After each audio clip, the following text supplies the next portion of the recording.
Good evening, everybody. I think I'm starting at a time that I would normally finish on a day when I had a late start. I think this is probably the latest I've started a stream, uh, I don't know, in a couple of years.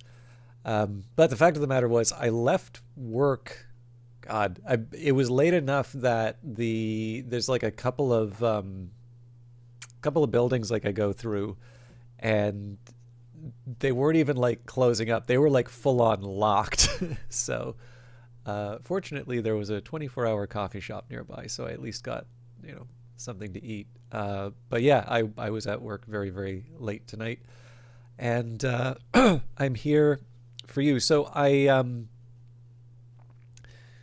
Outlast Trials has kind of become my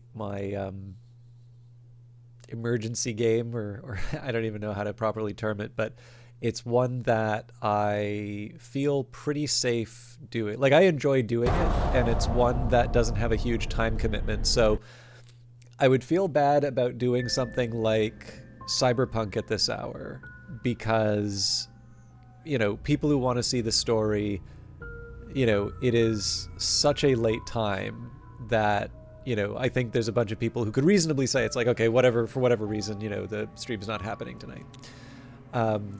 But I also don't want it to become sort of a self-fulfilling prophecy. I don't want it to be, okay, I don't want to disappoint people, so, I guess I won't stream. Like, that doesn't seem like a good way to avoid disappointment. So in this case, we will do. I mean, there's a couple of other options, like Uncle Chop's Rocket Shop's another good example of this. But I did have a couple things to do in Outlast Trials, and we are currently doing the flashback therapies. So we did Jaeger onboarding, which I think I showed a few of you. We did Under Surveillance. So I did that on stream because it had a couple of the Amelia items on it. Didn't show anything on Deep Burn. It's probably what you would expect, fire and lots of pitcher enemies and such. Toxic Shock was actually the very first event that I played when I came back to Outlast Trials after a little bit of a hiatus. But I never really did that many of the like special events or anything like that. Since playing this on stream last, I've had another relapse. It was actually a fairly recent one. I did it yesterday. Was it yesterday? Maybe day before yesterday.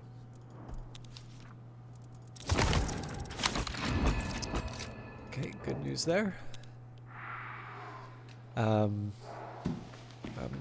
actually, let's see what the tasks are. So we've got daily tasks to start off with. So 100 meters while crouching, use night vision for 300 seconds, and unlock 3 containers. All of these are quite doable. Toxic Shock. Now, this is going to be an interesting one. So, complete 5 trials of the special therapy, score A+ in 3 trials of the special therapy.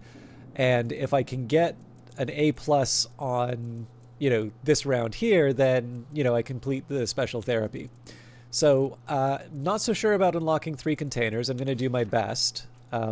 But given that there isn't a requirement for, a particular rig, I'm going to take a minute here and I'm going to upgrade my X-ray, and then we can start at least one Toxic Shock. Hey, you're still alive. All right. Good luck. Battery transfer is a good one. Just it gives me. I mean, having the lower cooldown would be good, but in terms of the actual advantages that I get, I'm pretty happy with this loadout. So, again, 100 meters while crouching, night vision for 300 seconds, unlock 3 containers. We've already done all the weekly tasks. I was genuinely unsure if oh no, sorry, which one was it? 5 trials of escalation therapy. But we're going to focus on Toxic Shock for the start. So, surgery. Now, I've got a few different options for the trial. As much as I like the proper trials, these are all 45 minutes or so. So, you know, in this case, I think it makes a bit more sense for me to focus on the MK challenges, which have sort of an estimated time of 15 seconds.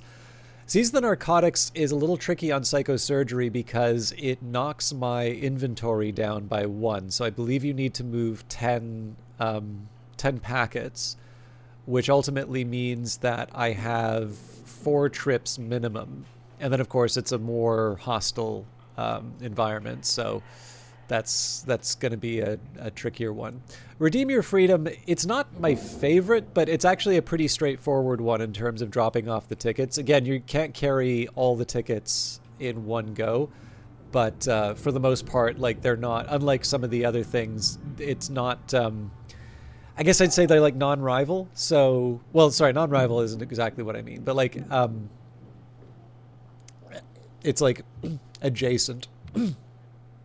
But like basically you don't need to use up an inventory slot to pick up a ticket, and you don't it's not something heavy like, say, the investigate the Buffalo Minotaur. So Redeem Your Freedom's okay, but it's not the one that I normally go for. Crush the Sex Toys turns out to be quite... Or no, sorry, this is the wrong one. I'm thinking of Burn the Dolls. But Crush the Sex Toys, the only thing about that one is like moving through the different sections and like getting the... like moving the... getting the actual like box is a bit of a pain, particularly when you have a lot of enemies running around. So this is not my favorite to do on Psychosurgery, particularly with stuff like the Toxic Shock, which can make you run... like, not only do you have to run away when an enemy shows up, you also sometimes have to run away because the special event thing pops up.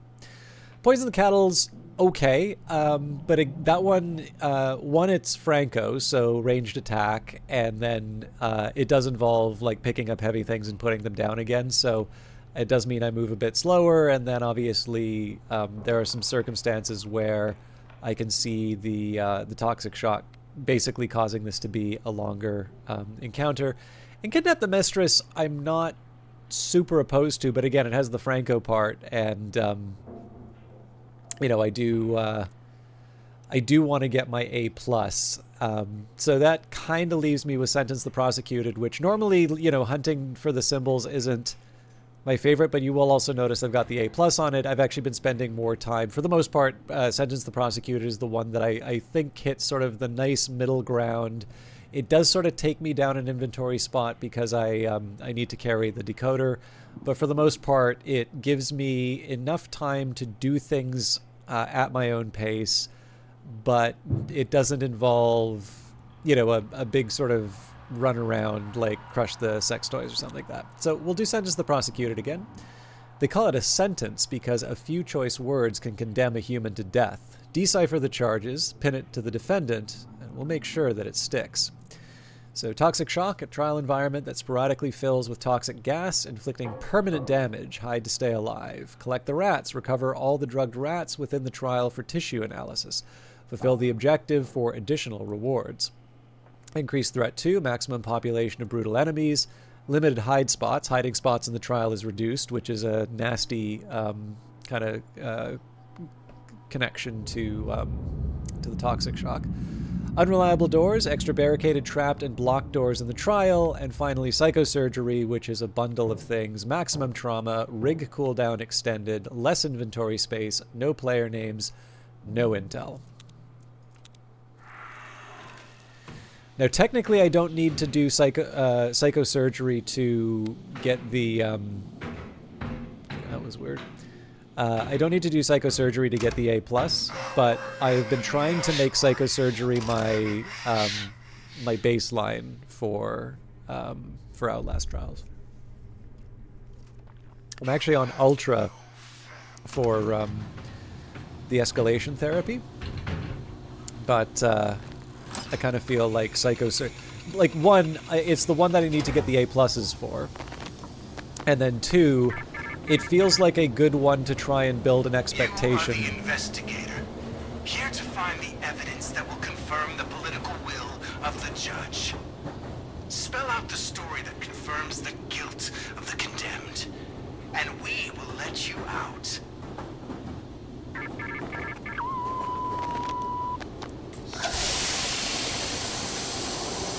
But yeah, so it feels like I definitely have some challenges with psychosurgery. I've gone from having very few deaths in the game to, I think, probably about a quarter of my runs have resulted in at least one death. Now, in fairness, a few of those are very directly because it's part of a task. So there's a few where you want the jammer to like bring you back or something. But yeah, like once I start getting to the difficulty where I start seeing more deaths, you know, that's a pretty good sign that I'm where I should be. I don't know if you saw in the back, but there's a big guy.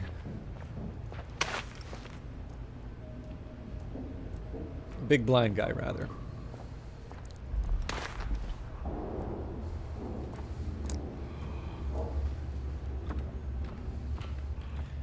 Now, if I can find a lockpick, it does say open containers.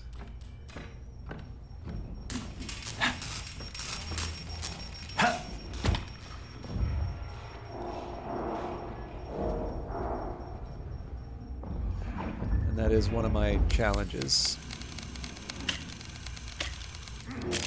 Okay.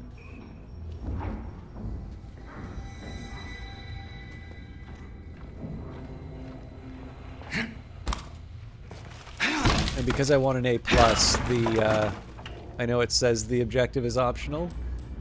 The objective is not optional.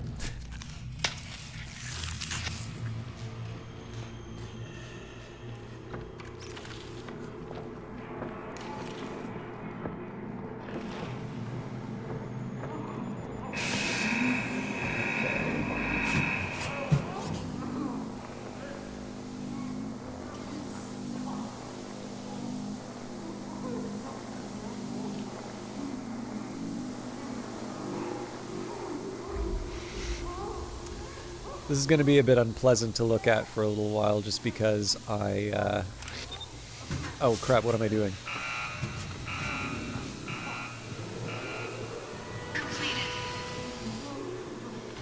Fill her up. We're gonna take a ride.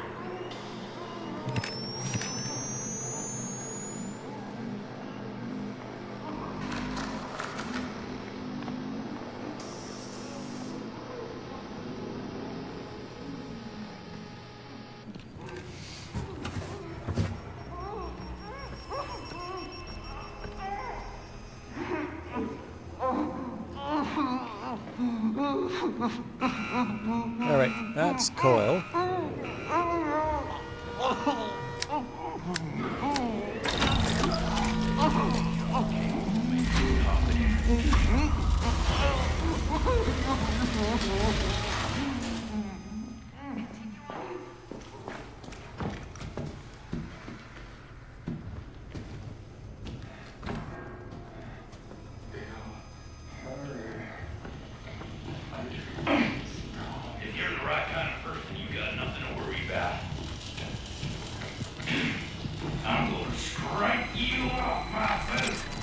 Alright.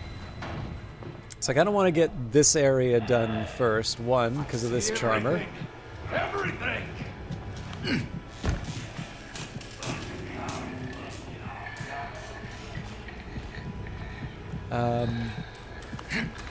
And two, this is the part that disables my rig. So sooner I can get out of here, the better.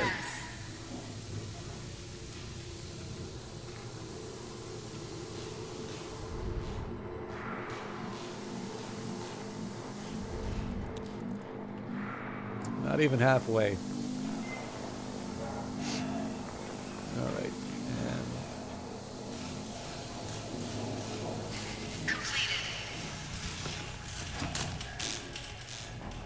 And not in trouble yet, but let's keep an eye on it.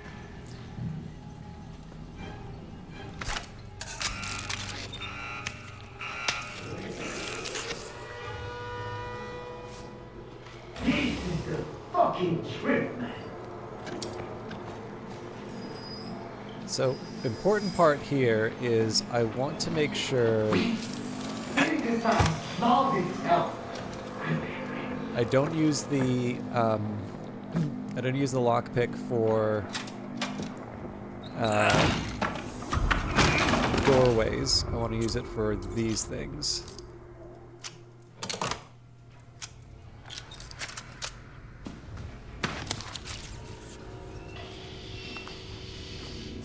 Hello? Here to spray for the rope.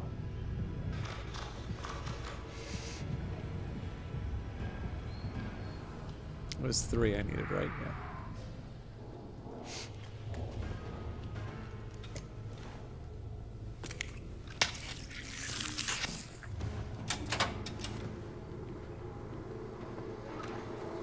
I know I say this a few times I play this, but one of the things that really impresses me about this game is how effective the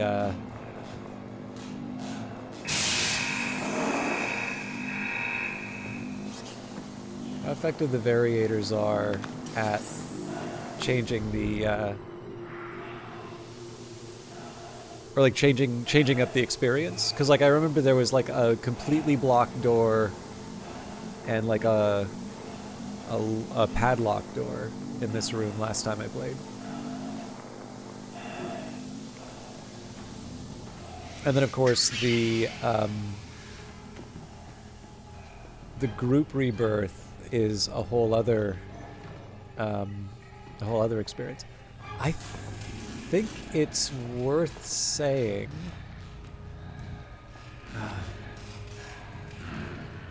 all right. I am a little surprised he didn't just completely chase me down.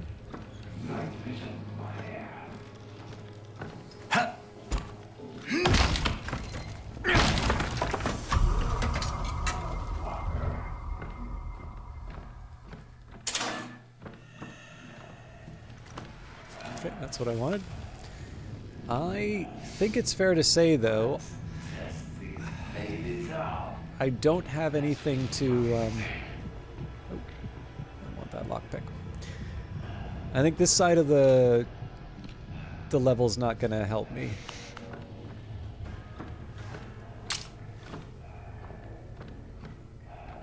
Not quite brave enough to go for 2... If this is a picture, I'm in trouble. Yeah. But yeah, I think at this point I'm not going to be able to get where I need from this part of the level. Oh, damn it. So if he saw me go behind here, that definitely would have been a problem. Fucking go and you're gonna fucking die.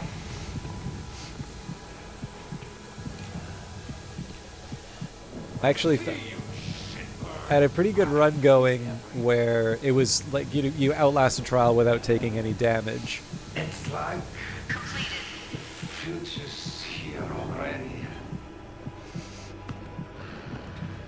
You son of a bitchin' bastard! Shitbird glowworm hall!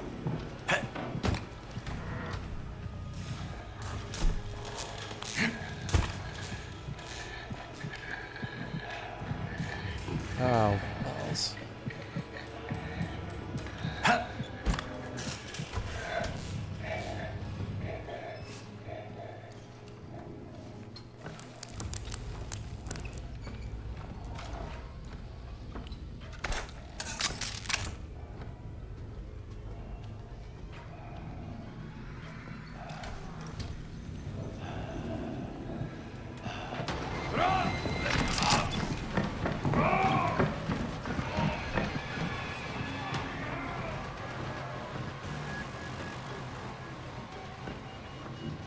I don't have nearly enough rats.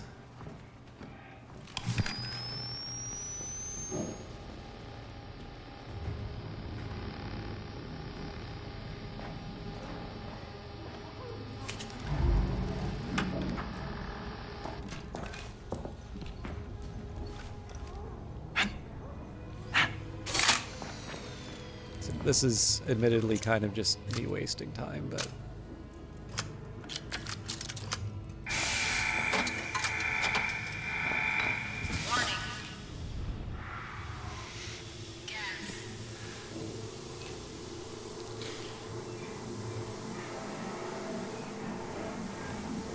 So, it's nice that I've got 2 tasks done, but the truth is I've probably got like 10 or so minutes in this level. I don't actually have any objectives to show for it, which isn't terrible. Like obviously, like I've had levels where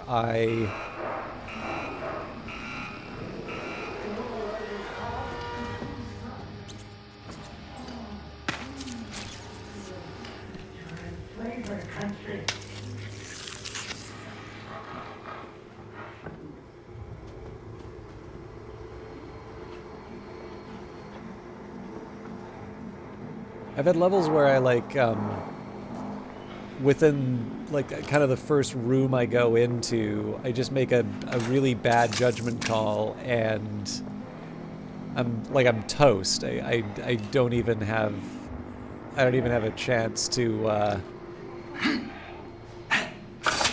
recover before I'm sort of cornered and taken out. So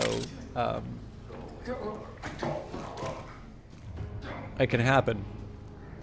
But yeah, the biggest thing is that, like, staying safe is nice. It, you know, it helps, but you, like, it's, I do feel that this is a game to a certain extent where playing not to lose is not going to, oh, damn.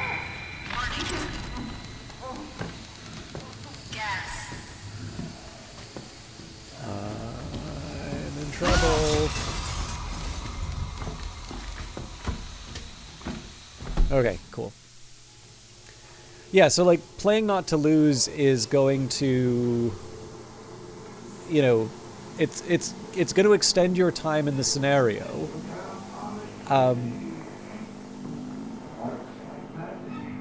But I'm not convinced that.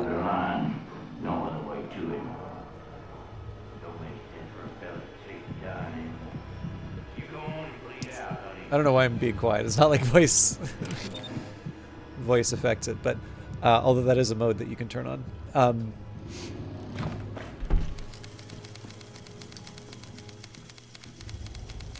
But yeah, like it, you know, it's obviously better than like taking on something you can't handle full stop.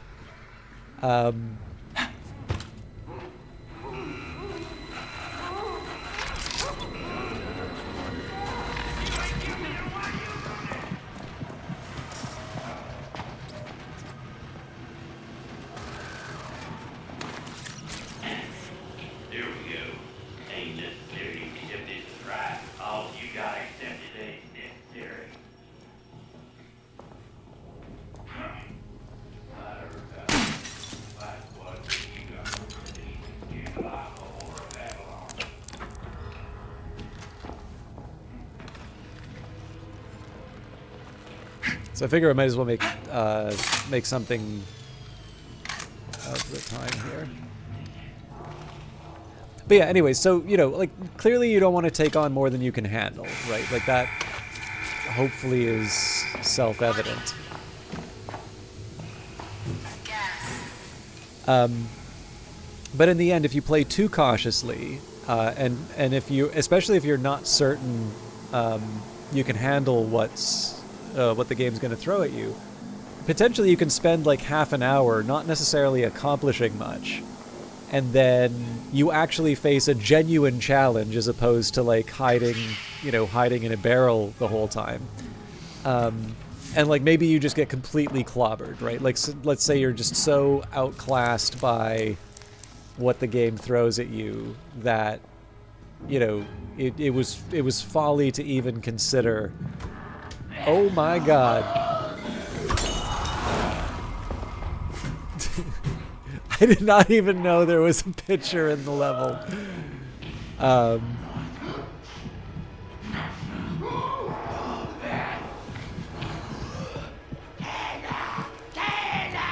But yeah, so like, you know, being reckless is clearly not a good idea. But if you play too timidly, particularly at these, I would say maybe at these higher difficulties, it just means that all of a sudden, it's actually kind of like a low-skill Dota game. Like you spend so much time on something that you don't have certainty you're going to win. And then you just wind up feeling worse when, you know, when the bad thing happens. You have a bit too much invested in something that you probably shouldn't have. I don't know if that example makes any sense, but... Ah, you idiot. Fortunately, it's not a 0 damage run. Okay.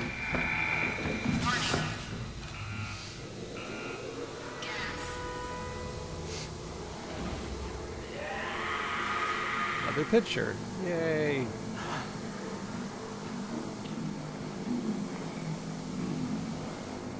I will say I generally feel okay with I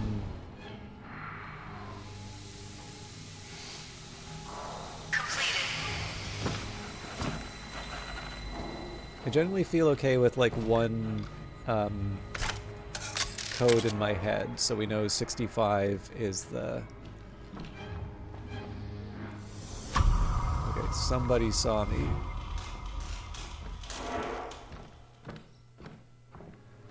So as long as I remember the pentagram 65. Oh, good. Whoa! God damn it. That's possibly the most costly hit I can take.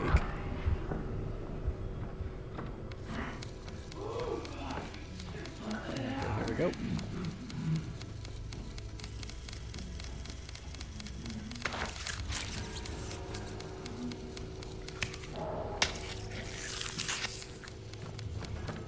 I don't want to fully invest in the code quite yet.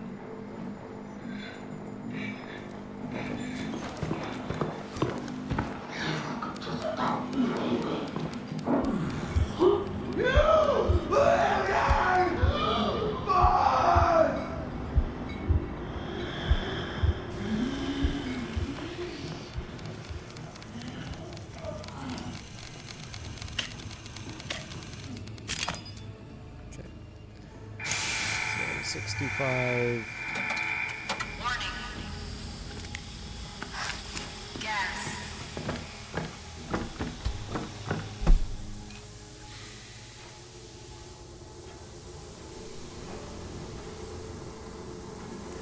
The other thing I'll specify here is that even though I didn't lock in the codes, that was progress, right? I made the effort to go through the level and get a couple of things on the way to the objective.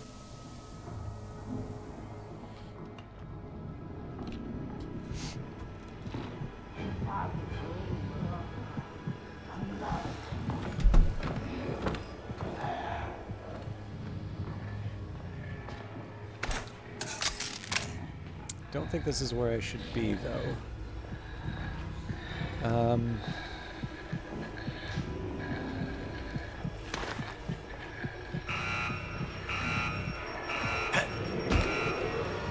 Didn't sound like Henrietta. We probably would have heard by now if it was. Alright, time for a long overdue X-ray.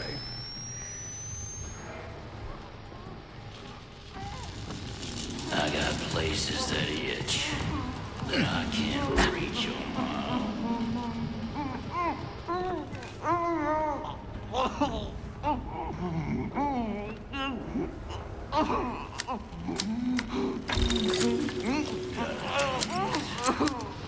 Give me a chance to talk me on find out.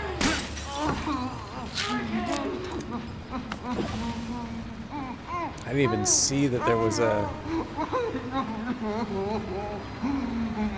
He's heading in the spot I want to be.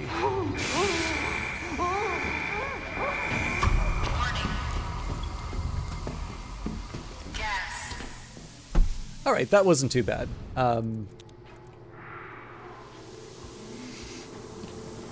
So 2 more codes, we're good to go. Depending how long it takes me to find them, I might do it 1 at a time, or I'll try and do 2 like before.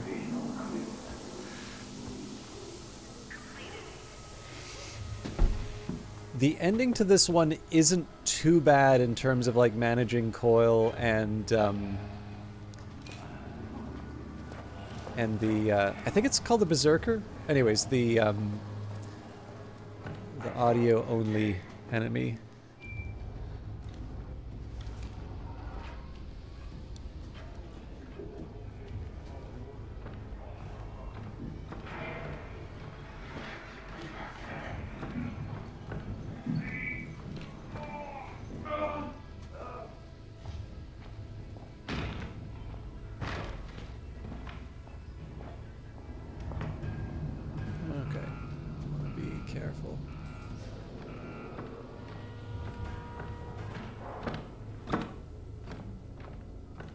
If it's not obvious why I'm pursuing, like whenever I hear the rat sound, you know, it may invite a reasonable question, like why pursue these? They are still worth points at the end, and given that I'm going for an A+, I have observed, at least when I have a full strength. I don't really want to dash the... Oh boy.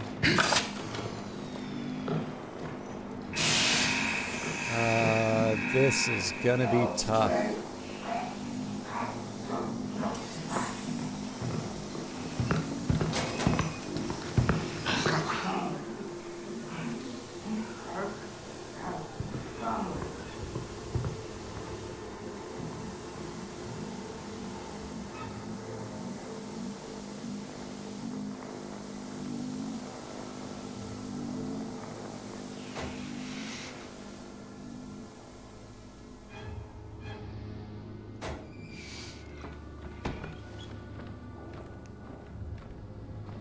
What was I going to say? Yeah, so I've observed with the X-ray, at least when I have it at full... sorry, not full strength, full upgrade.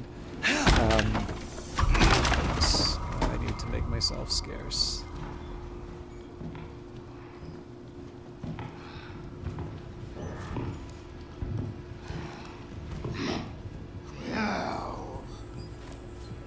I do find that a fully upgraded X-ray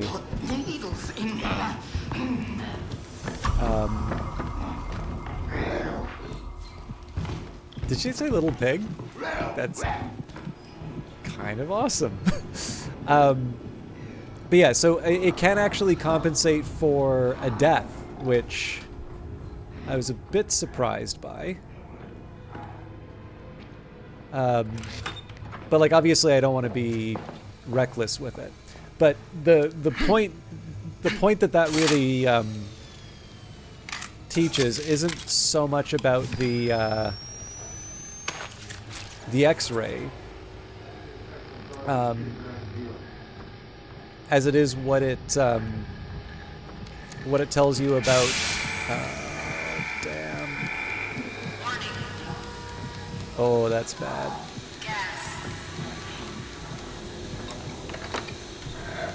Okay, I gotta run.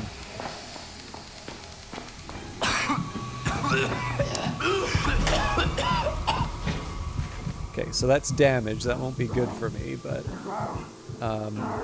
at least I don't permanently lose the health. It's a shame, because obviously we had a code nearby, but...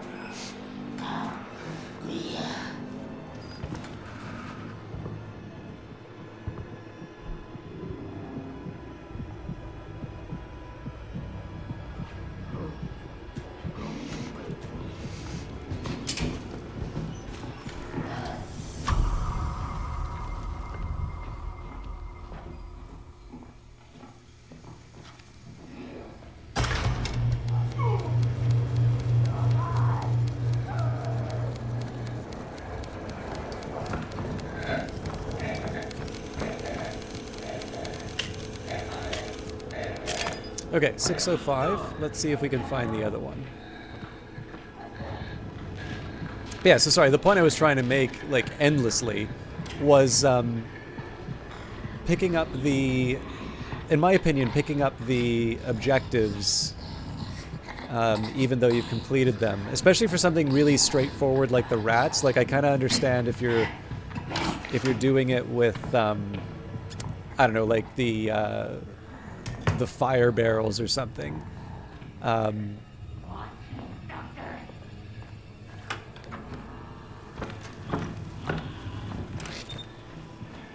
I may trigger a response. Oh, we're good. Yeah, so like the fire barrels obviously involve like time and you know, moving through the level and you know, just finding the matches. But propaganda posters, you know, diseased rats, that sort of stuff is pretty straightforward to I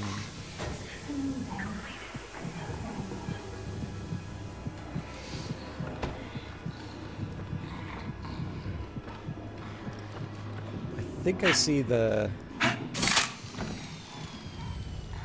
Oh man, that really looked like... Yeah, that's gotta be... Oh, here we go.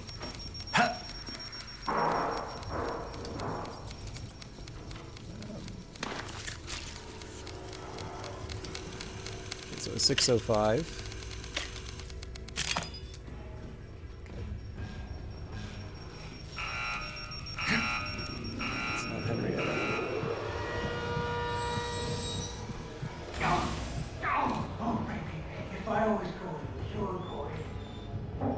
Oh, interesting. Okay.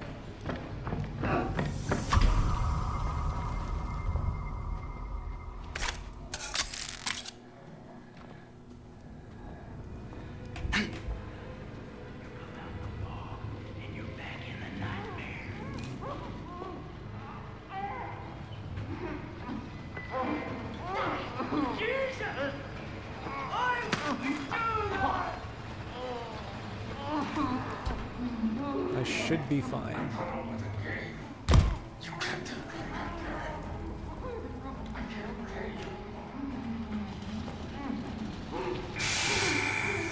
Well, crap.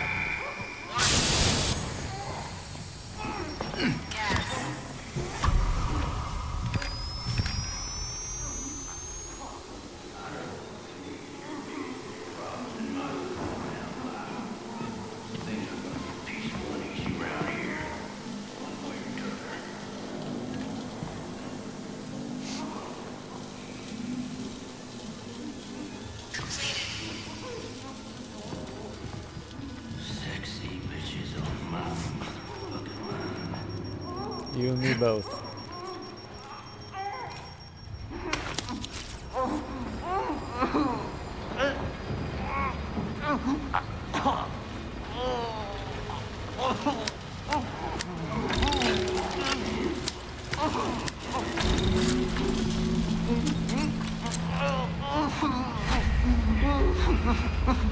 Crook. Oh, Henrietta's here.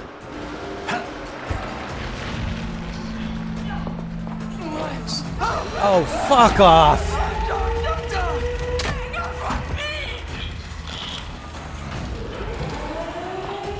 Alright, not ideal, but we can make this work. Also, sorry for the profanity.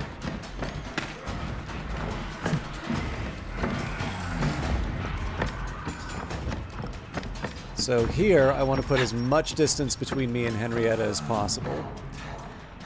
This is going to create some complications in terms of my exit strategy, but I have ideas. Big problem here is rushing potentially. I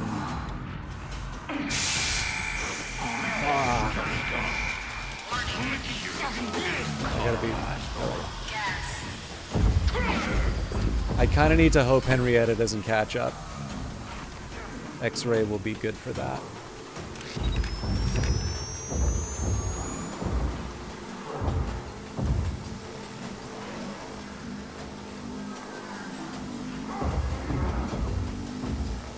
Okay, this looks like a good opportunity. Okay, and Henrietta's definitely made herself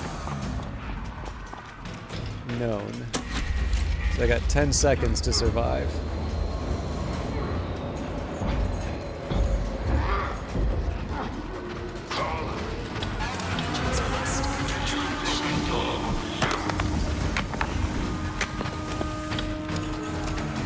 All right, that's got to be an A+.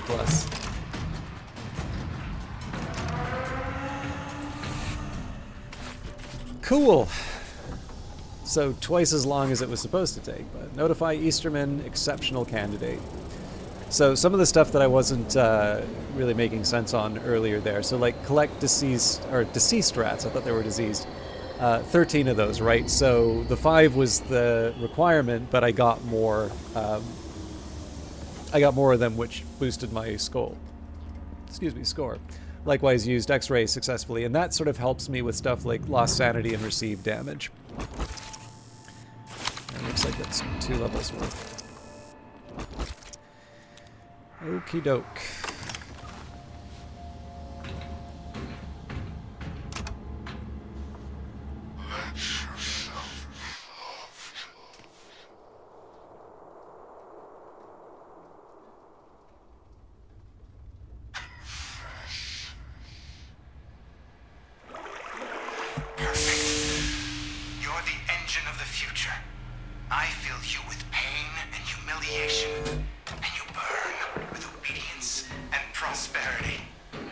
So one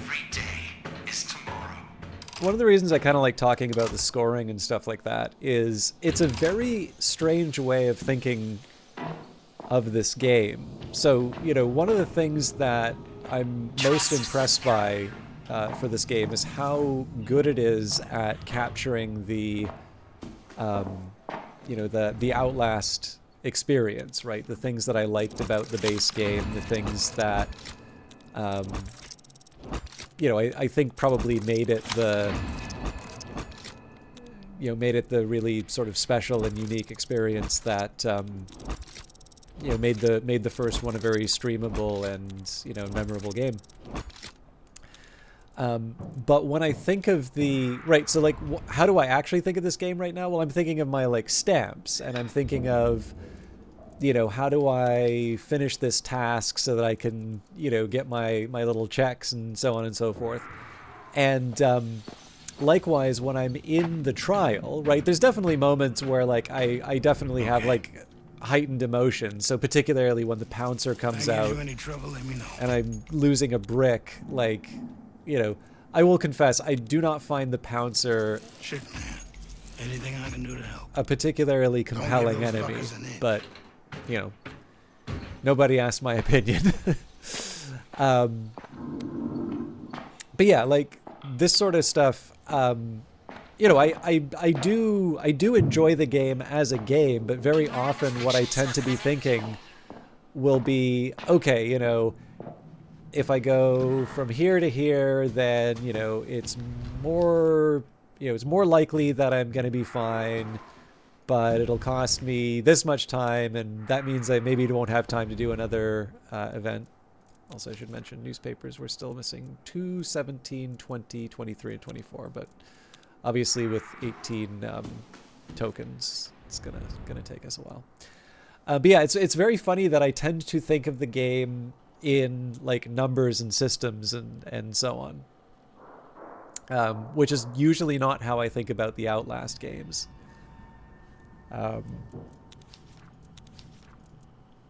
Anyway, we've got our level 8 X-ray. I'm happy. I mean, I like the flashback therapy. It's been fun. I will confess the next one and last one is Countdown, and I imagine I'm going to struggle with that one quite a bit. Countdown is probably the biggest source of deaths that I have. But again, it's like doing stuff on psychosurgery. If I don't do it, then I'm not going to be able to, you know, I'm not going to be able to learn and get better. So let me just take a quick minute here.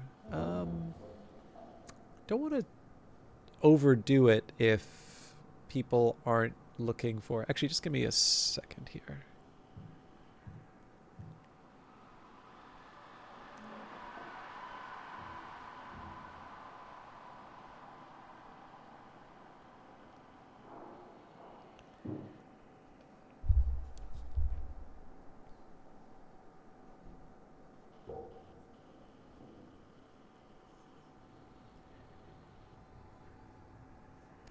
Sorry, I just got a quick message from a friend, which I need to respond to.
Okay, sorry about that. Yeah, so I think I'll do at least drill the Futterman. I don't know if I'll do that much extra. I know that would make it a really short stream, but I don't want to make it, you know, too dead of an experience.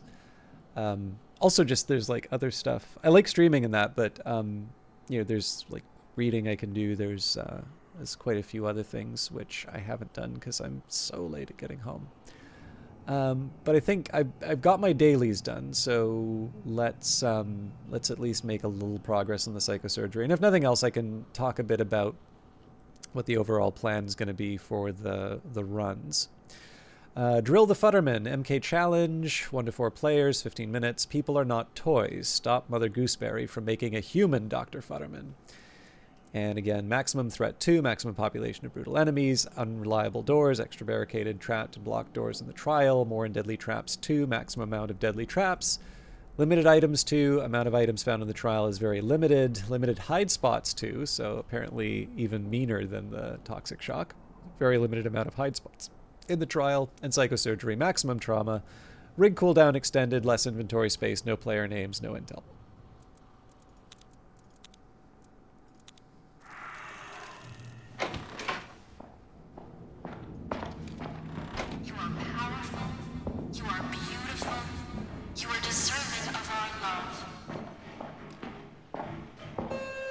Please enter the shuttle for today's therapy session.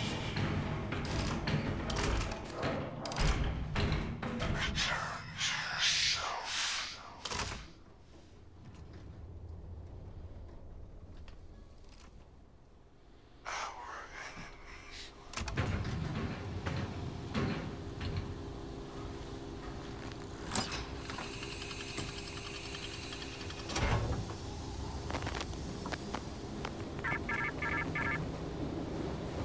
You are a consumer.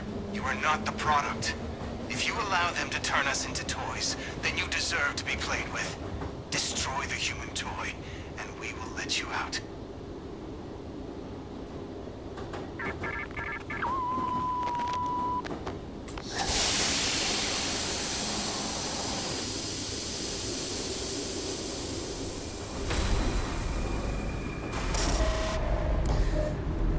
One thing I will say that I find kind of interesting going through all the different levels is it's neat to see how the idea of what what a crime asset can be or do is. So what I mean by that is, you know, you look at somebody like Coil, which I'm pretty sure is the very first one you encounter. Actually, I guess it's technically Mother Gooseberry, because I think she like comes after you in the tutorial level. Anyways, it doesn't matter. Like, you know, usually you'll start with the first trial, which is the police station.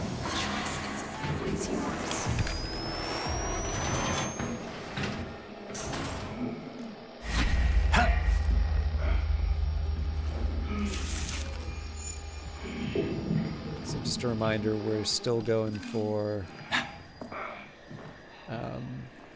A pluses here. This part's actually quite difficult because it's a really constrained area, but I have to complete a task in it.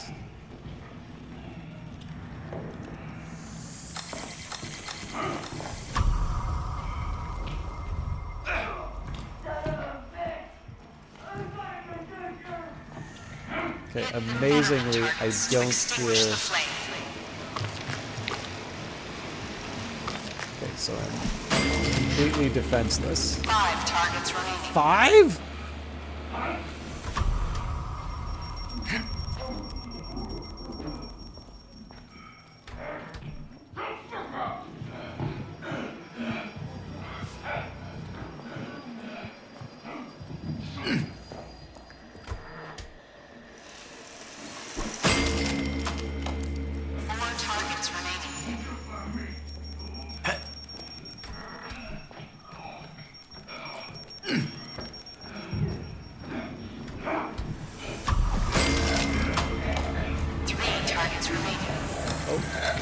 This is gonna suck.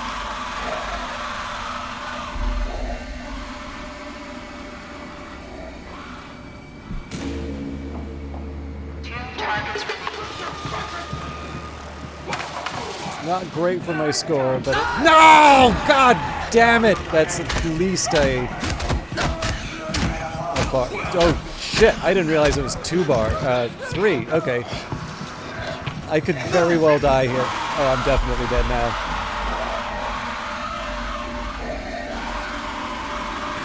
That was bad.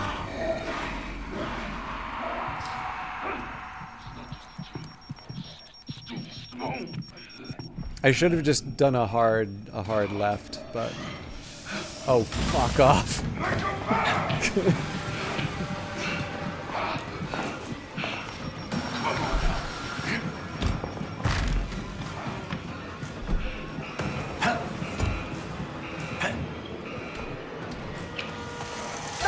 Are you kidding me?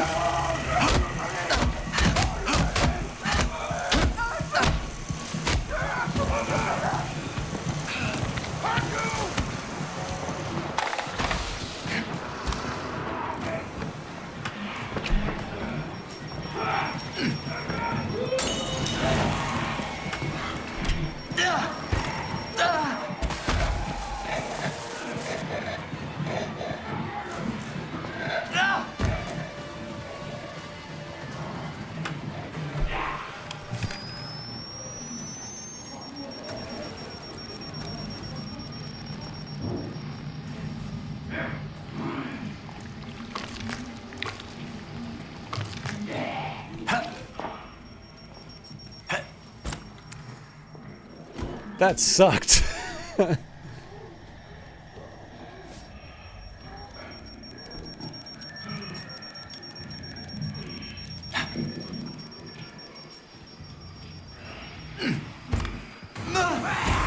Good Lord.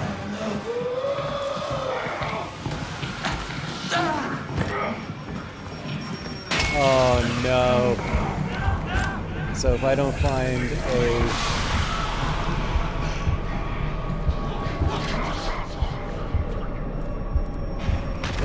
an antidote, I'm definitely going to die. I could not have screwed this up more.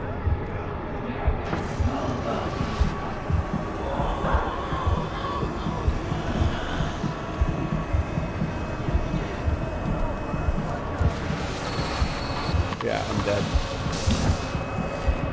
Wow! Yeah, so there's definitely no A+ here. I don't know, I definitely must have taken my stupid pills. I really do not want to fail this,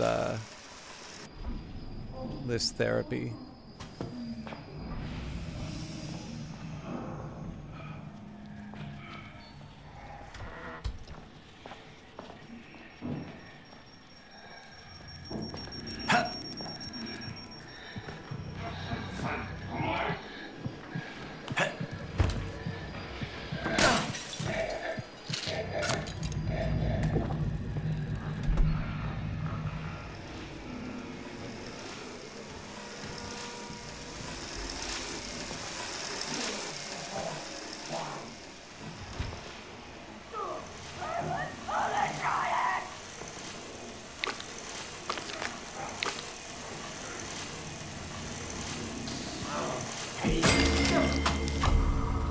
You see nothing.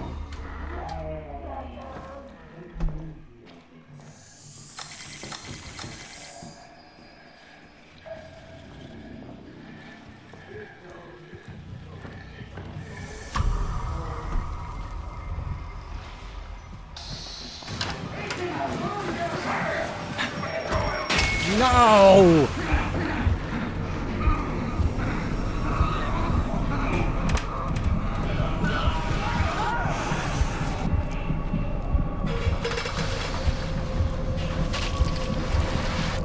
Jesus Christ.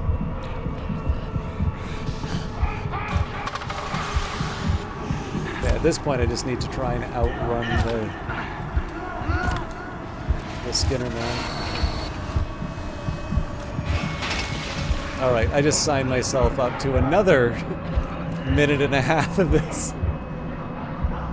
And I'm gonna run out of stamina in a little bit. Yeah, I'm dead.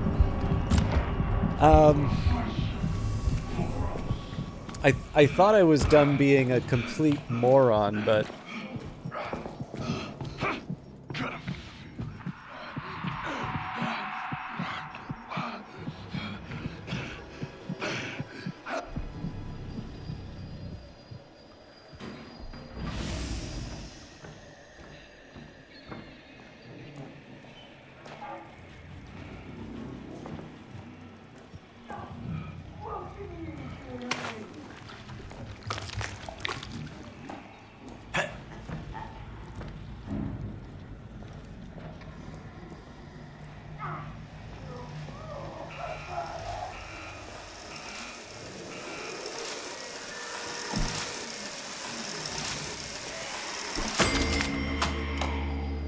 Wait, did I really use the brick there?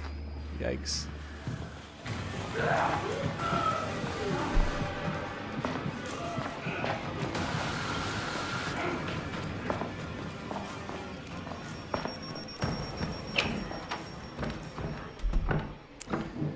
All right.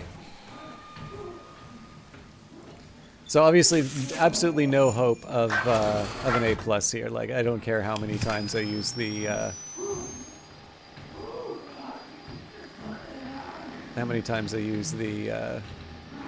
X-ray. Like, I can get away with a 1. But on the note of, like, growth, one of the things I have not been able to manage on psychosurgery reliably, let's say.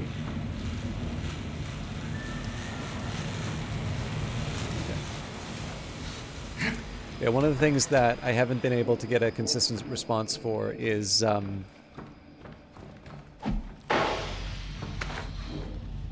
the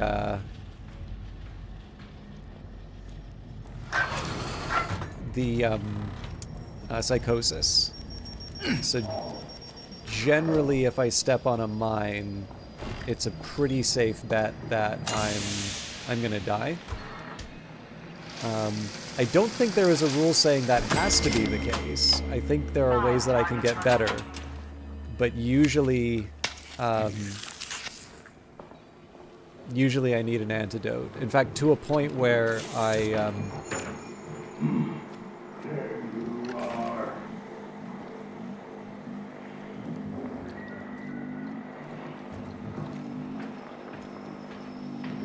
it's usually to a point where I don't normally like using my real throwables, but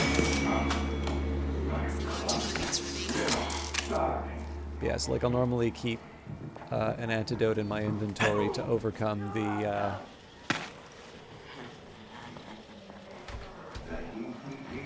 psychosurgery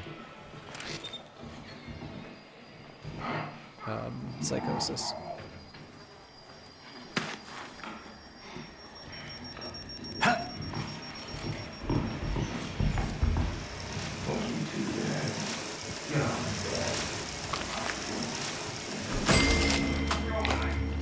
Targets remaining.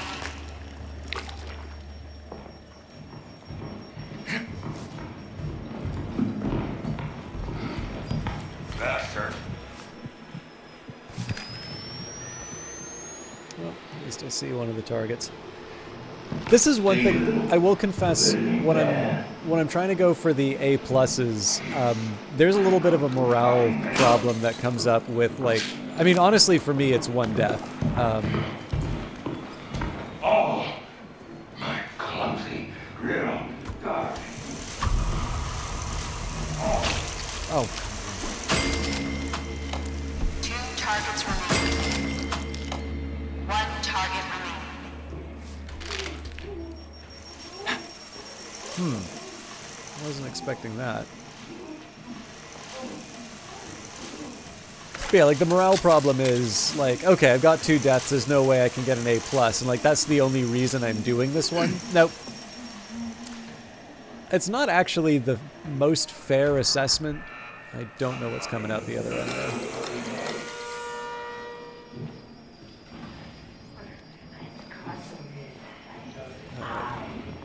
I think I'm gonna hide under a desk for a little bit. But yeah, so like the main reason I'm doing it is the A+. Now the funny thing is that I'm actually early enough in my... What your limits are until you've gone. I'm early enough in my, like my relapse that I probably should be...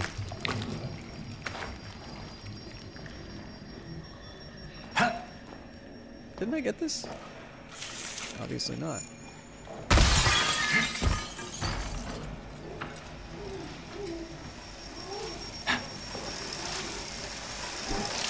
And that's why I brought 2. Please proceed. Come on! I have no idea where it...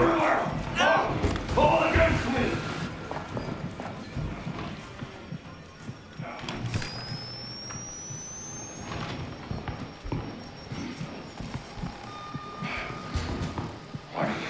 Put it down for a second. Alright. So I'm happy enough to just run up like this. But yeah, so I'm early enough in my my new character's sort of life that even just getting the XP of, you know, doing an objective or something like that is a, like, to me that's pretty good.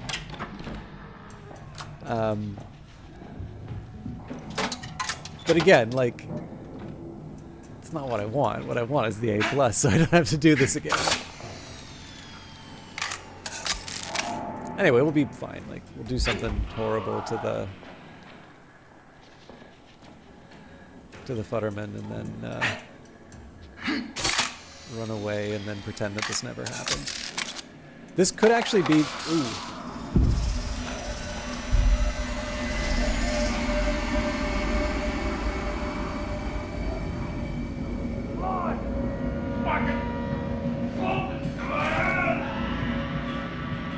could actually be the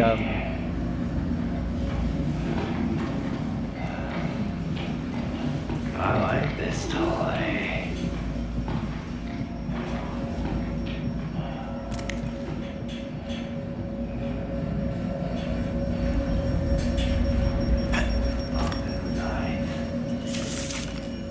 this could be the largest number of deaths in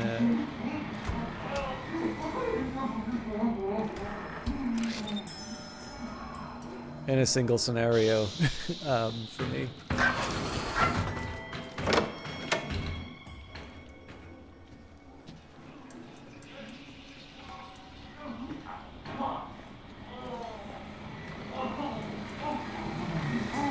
Agents must be present.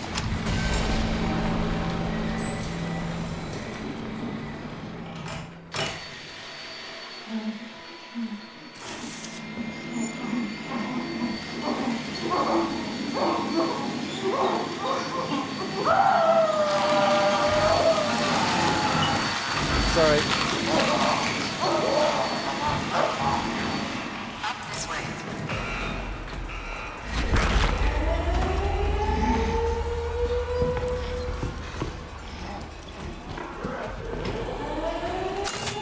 That's not where I want to be.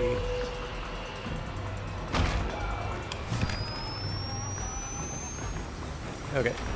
Gooseberry and the Giant are both coming after me, so...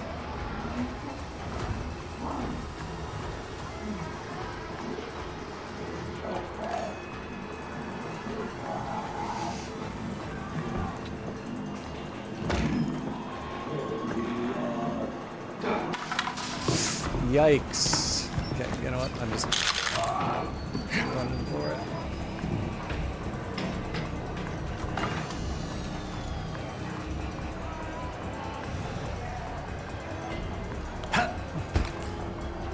If I didn't lose my A+ for the deaths, I'd be losing it for all the noise traps I keep running over.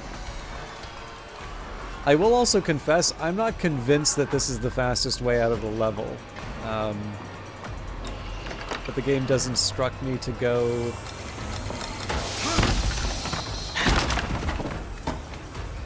Alright.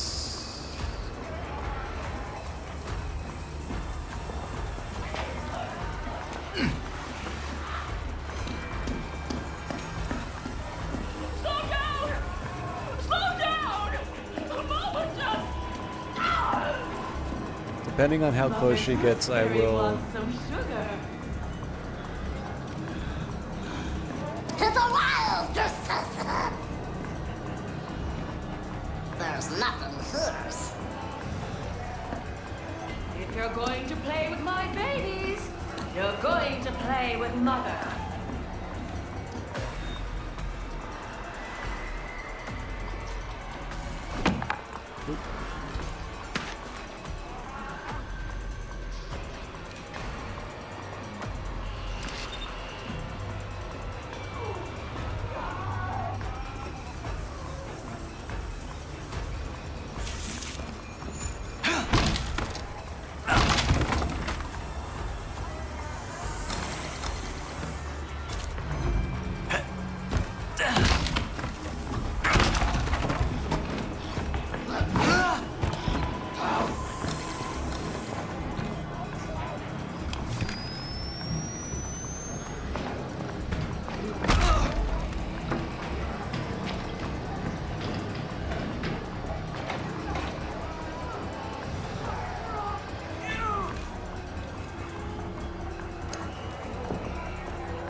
I think I just got very lucky there.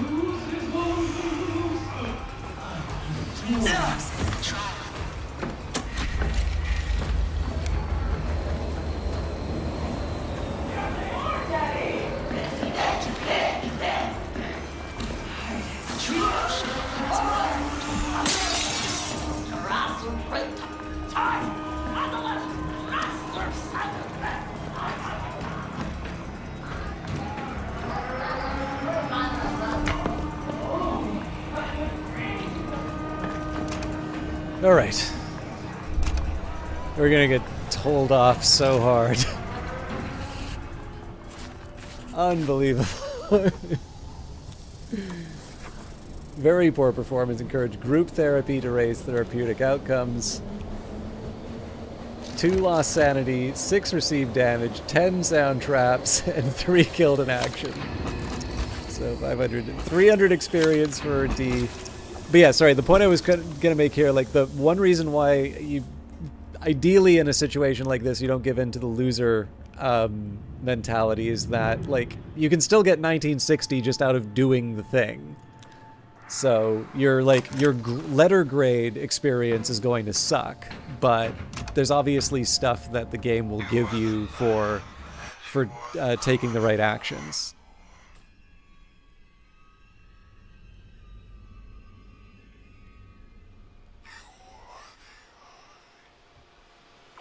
Technically, that's progress. Oh man, my favorites are when he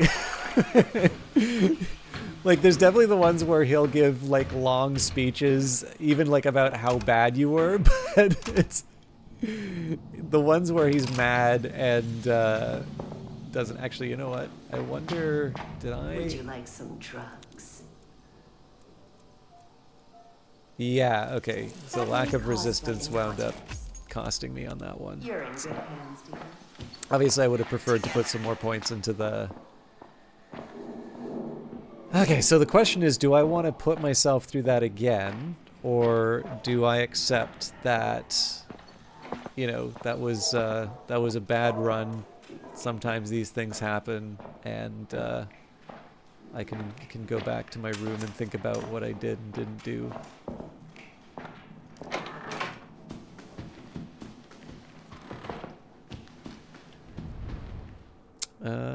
Just give me a second here. I think I should do... We can do one more. I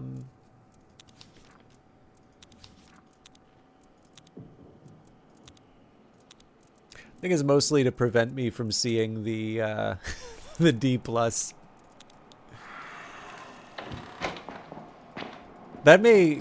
Like, I've had ones where I fail, but I actually think that is possibly my worst performance in a trial, like, in my entire time of playing this game.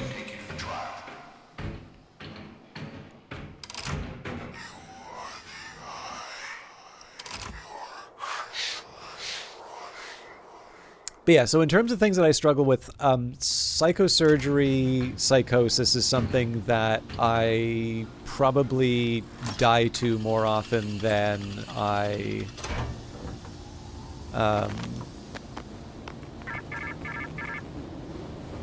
You are a consumer. That I survive. You are not the product.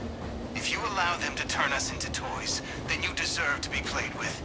Destroy the human toy, and we will let you out.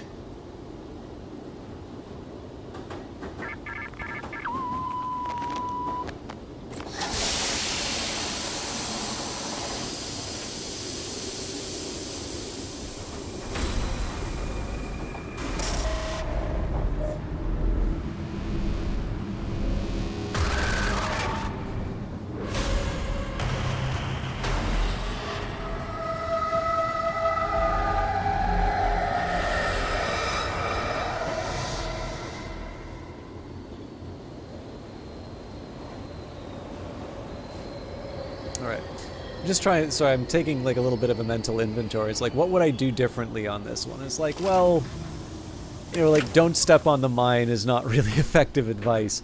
This one, I would definitely say so actually one option I have, I've never technically done this before. So with Canal B, it's darker, and like, the problem with this one is that this is like a confined space that I need to do the quest in. Now, obviously, I've just signed myself up for a world of hurt, but, oh god. Okay, this is not a good start. Hit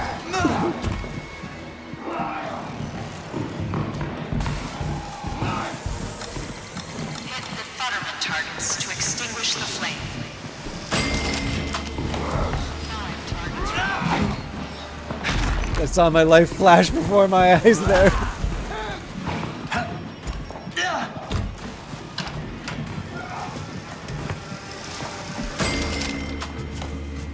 targets remaining. All right, we made it.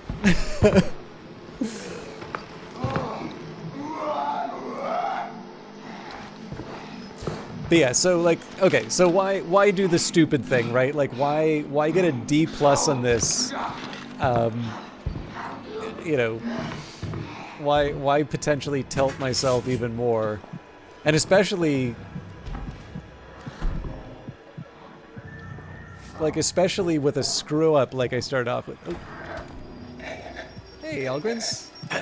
No worries. I don't. Well, at least as much as I can, I try not to take attendance. Hope you're doing well.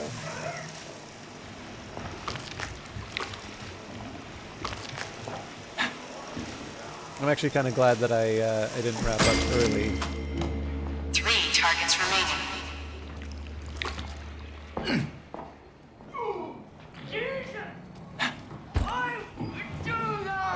That's not a good sound.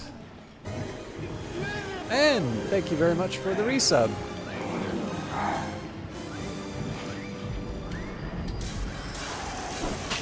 Oh, I suck. Oh, come on! 2 targets remaining.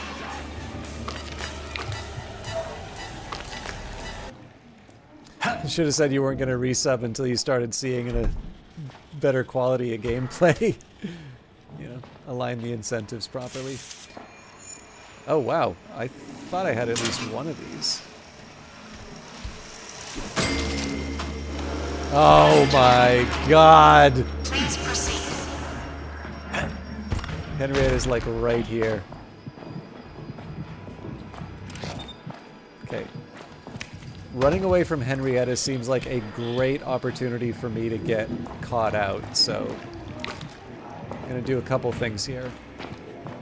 One, actually, this could be dangerous, but I'm gonna run and get the, it is kind of funny to see you turn around, but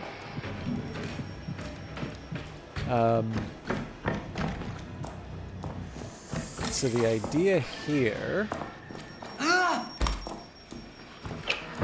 well, on top of trying to buy myself a little more time with Henrietta,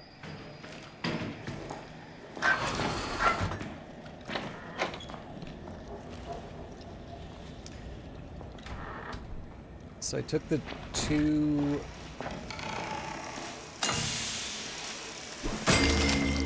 two hearts, thinking that I can, I don't 4 need, targets remaining.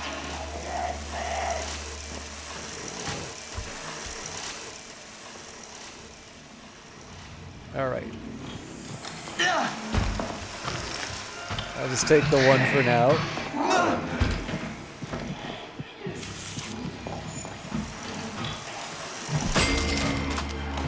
3 targets remaining.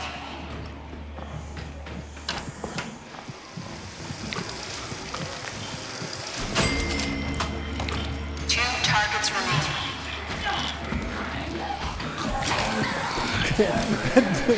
What did I think I was gonna do with that? I gotta get out of here. Henrietta's a little too,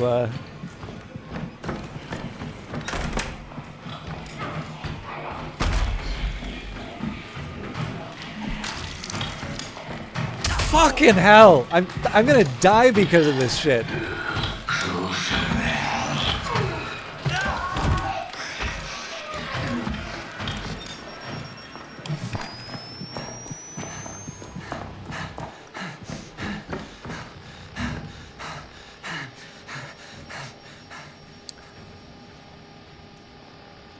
All right.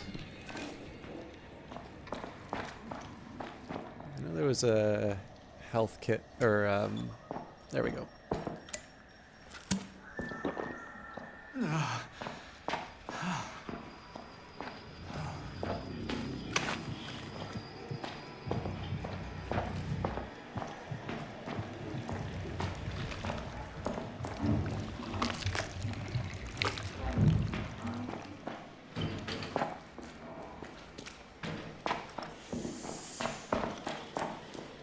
technically not the most efficient use of the hearts, because it's very unlikely I'm going to go back and get those. It's very unlikely I'm going to go back and get those, like that brick in that bottle. But it's not my biggest priority right now either. Can't remember if I got one of these off of.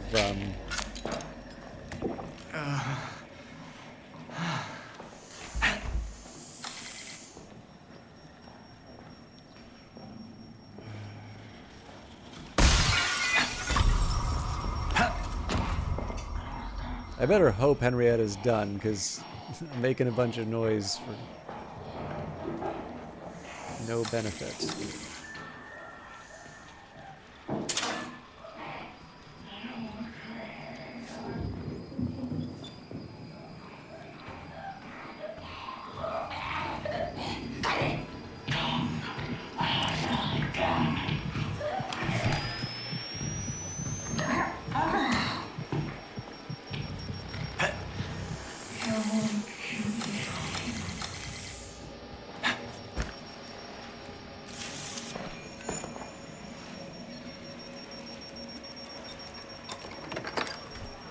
Okay, there we go.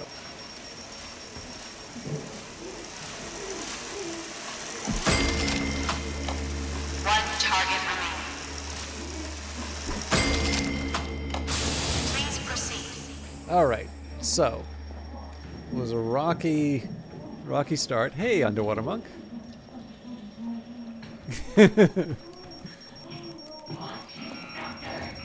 We contain multitudes, Underwater Monk.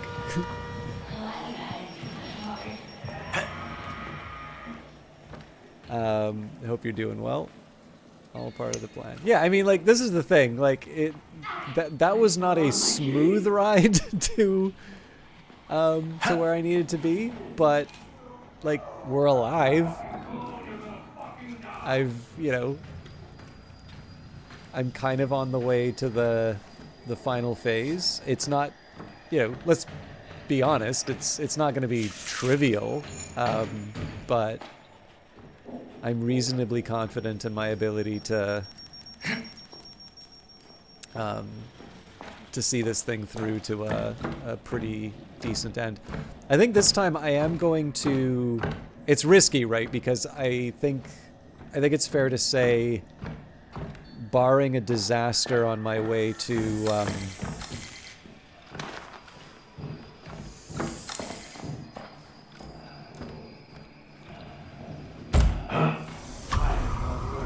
He can't see me, and okay, he can't see me, but he's probably going to run all the way through to here, and then he will be able to see me, so.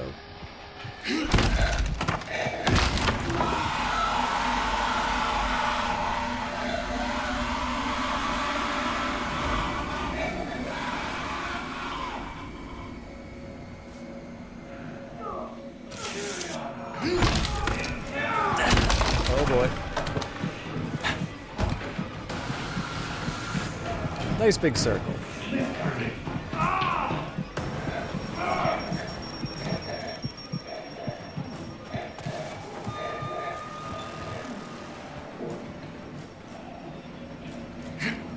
Okay, locked.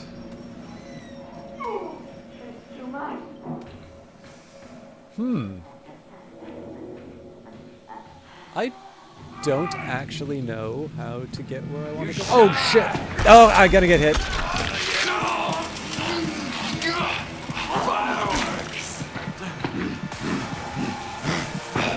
Every one of you!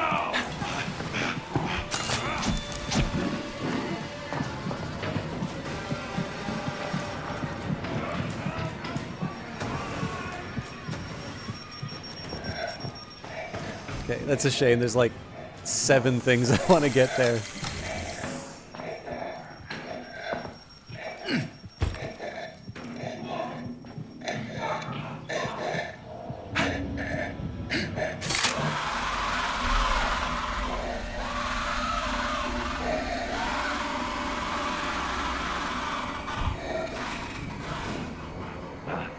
God damn it.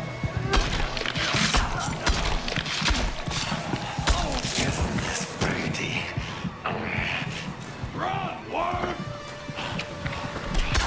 He's on the other... What's the fucking point of closing the door then?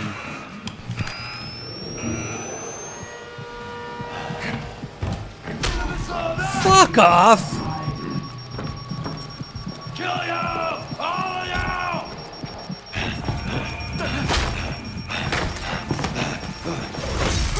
Alright, so...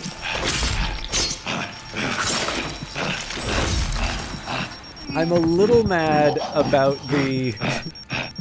I'm a little mad about the fact that he was on the other side of the door when I closed it, but fair enough, that sometimes happens. That enemy is not supposed to see you when you're in the... Right, like, the whole point is that his night vision's bolted to his head. So in addition to the fact that he didn't turn into this room, but goes barreling down the hall, and then I'm like, okay, well, fair enough, he's gonna try and attack me, so I go jumping over here. Like, I don't know, pick a lane, right? The guy can see in the dark or he can't.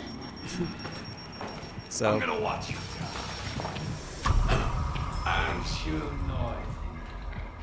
But anyways, I'll get over it. Eventually.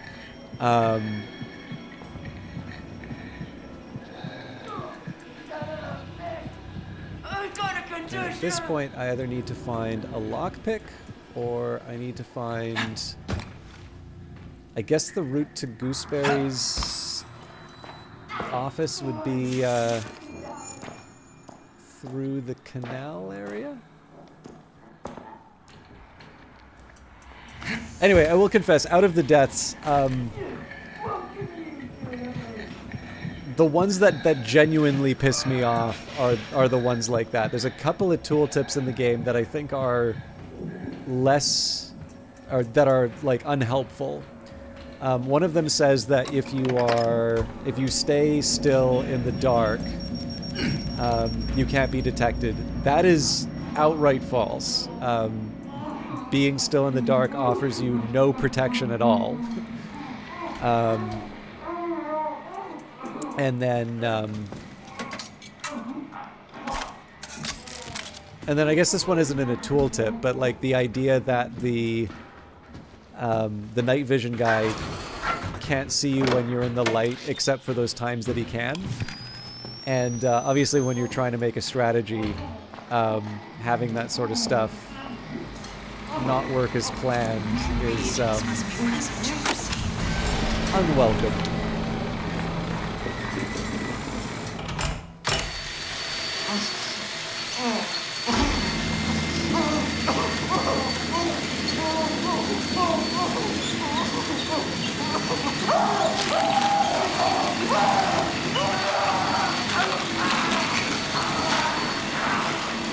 Oh, interesting. Does this get closed? Yeah, it does. That's why I can't use it.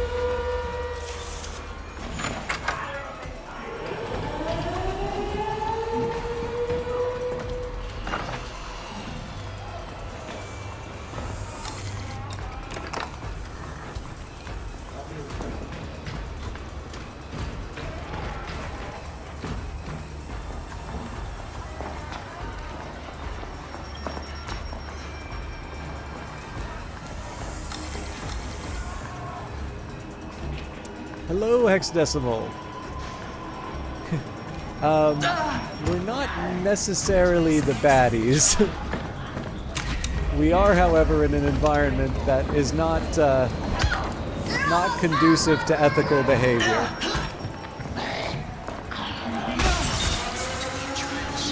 I would argue that is not even the most gruesome or disturbing death in this game. Not that I want to particularly celebrate that feature, but there is actually one that's kind of at my limit of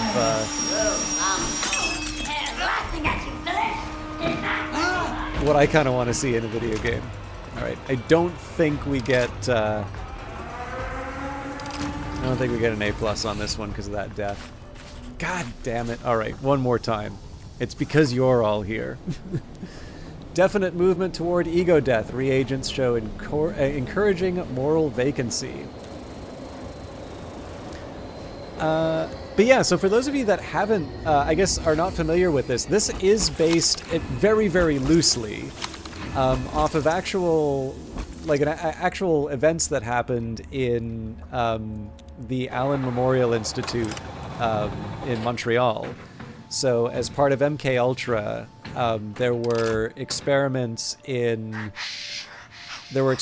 mind control that were done. And the character that we're going to hear in just a minute here, Dr. Henrik Joliet Easterman. So slightly shy of perfection. Those tiny mistakes, like the crackler on the surface of a Vermeer, only highlighting your beauty. You grow stronger every day. A lot of little biographical details that they include inside of this actually line up really closely with this figure. Dr. Ewan Cameron, who sort of presided over them. They actually also had a little bit of a weird afterlife in the sense. So I think originally a lot of this stuff came out of a certain kind of Cold War paranoia that sort of resulted in stuff like the Manchurian Candidate, like this idea that that communism had sort of perfected mind control, and so there's funding that's done to, prevent the mind control gap from happening. And I've talked about this before, but there were a couple of interesting articles that I'd read to this idea that the United States has this kind of paranoia of losing its preeminent status. And in some cases, this results in great progress. I'm just going to let the briefing run, and then we'll finish the idea. You are a consumer. You are not the product. If you allow them to turn us into toys, then you deserve to be played with. Destroy the human toy, and we will let you out. Yeah, so there's apparently at NASA, if you find, I mean, I'm sure they're all retired at this point, but there's apparently a time in NASA where you could find these like grizzled veterans who would refer to the moon landing as communism. It was communism's greatest accomplishment or something like that. And the idea is that Sputnik inspired this tremendous effort into landing on the moon in a way that maybe that kind of expense wouldn't have been employed if there wasn't that sense of competition. But the article, this is Foreign Affairs, was pointing out that that kind of paranoia also leads to great mistakes, of which I would consider the sort of stuff that happened under MK Ultra to be that. Like, obviously, as a Canadian, I'm very unhappy that specifically Canadians were experimented on under the program. But, I think it would be fair to say anyone would be justifiably upset to find out that a government which is more responsible for protecting and taking care of its citizens are instead performing experiments on them without their consent. So obviously the experiments were not extreme like this. I have no idea what he detected, but... Not even some way. This is a highly fictionalized account that fits in the broader Outlast universe. But the weird afterlife of a lot of those experiments were apparently to be turned in... They were used apparently as part of the enhanced interrogation techniques from the Global War on Terror days. Hit the Futterman targets to extinguish the flame. So the idea behind this is that the evil corporation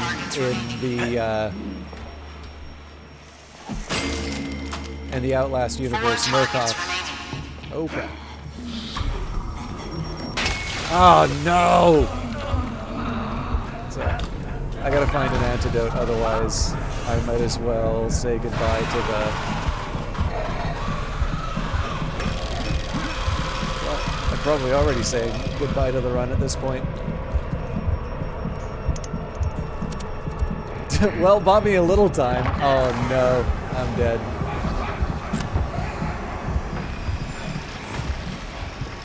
You know what the real shame is? Apparently I was only a few seconds away from the, I was only a few seconds away from finishing that. But yeah, like I said, the psychosis is definitely one that I struggle on.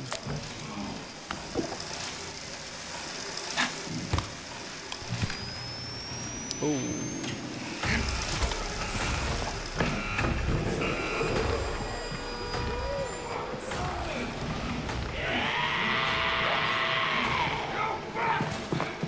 No, it's like it does keep track of your performance, but no, like losing a run. I think I'm like 400 and change runs in. I've lost 6, so for me it's more a pride thing. Particularly this one. I've actually done this one a few times. That was premature.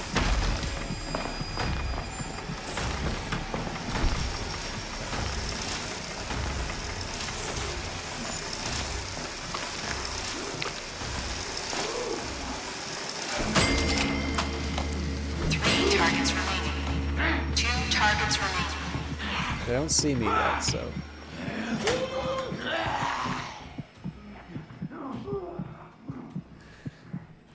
Yeah, I mean, I've died a whole lot, but dying isn't necessarily the end of a run.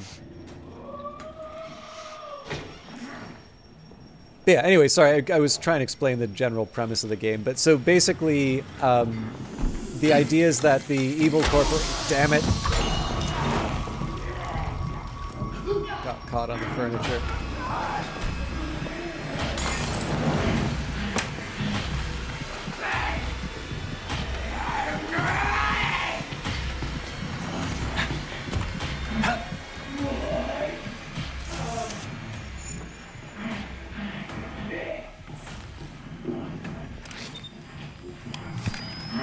I don't know if there's any health.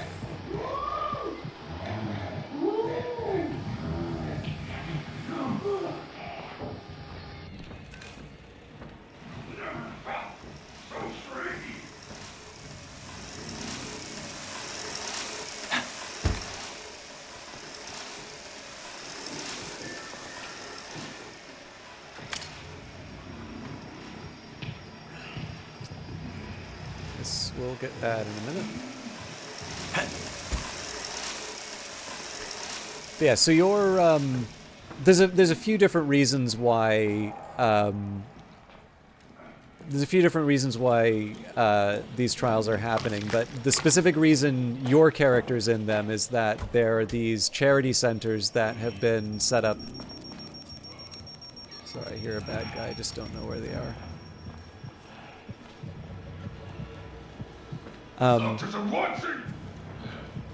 These charity centers have been set up across the country, and effectively they're specifically looking for the kind of people who won't be missed if they go away. And as you go through playing the game, it's definitely... Please proceed. I guess one of the reveals is that part of the funding for this is CIA funding to generate these obedient super soldiers, basically, that will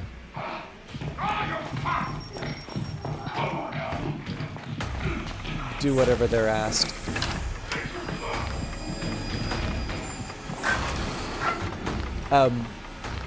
So it's why...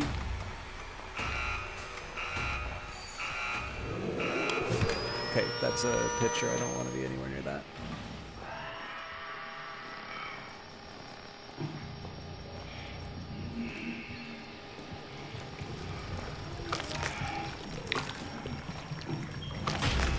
Ah, damn it.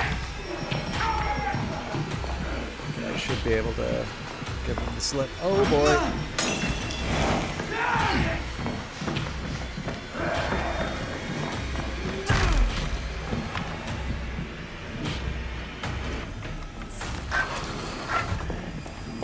And there's a night vision guy here.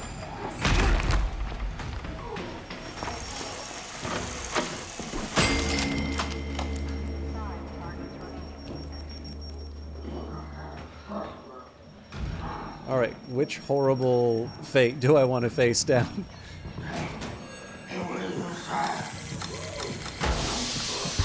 Oh boy. I also need to find health. There we go.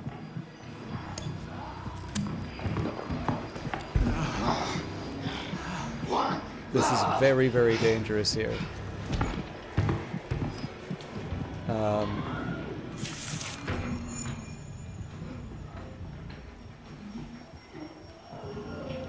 Okay. It's a little more calm now.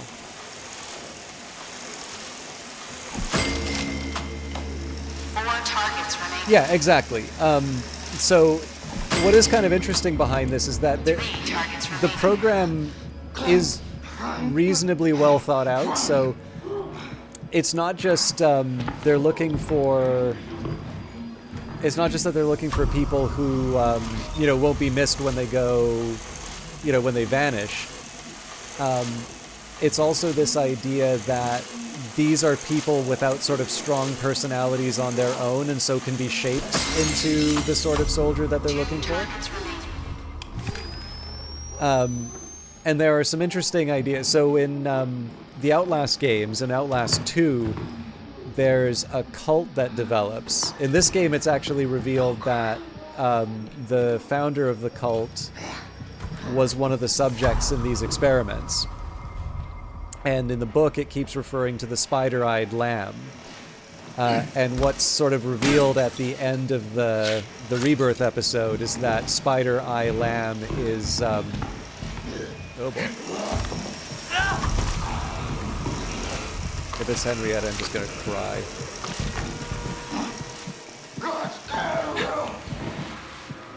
You know what? Another picture is also gonna make me cry, but...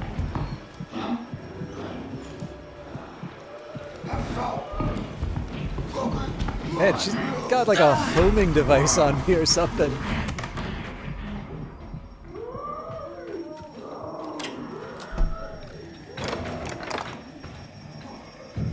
I don't think any of these I can hide in, but it'll at least delay them for a bit.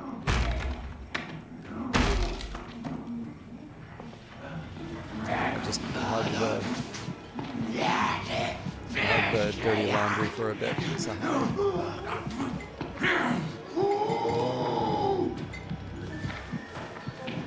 One fun feature, by the way, is the light from the flames does actually light up the environment. So you'll hear the night vision guy react to the. You'll hear the night vision guy react to the light, and other enemies will respond to your presence. One target remaining. Oh god, I don't even know where it is. Anyway, sorry, I'm all over the map in terms of what I'm talking about, but I've already kind of messed up this run, so I'm trying to be slightly better behaved. Okay, I don't like the direction they're moving.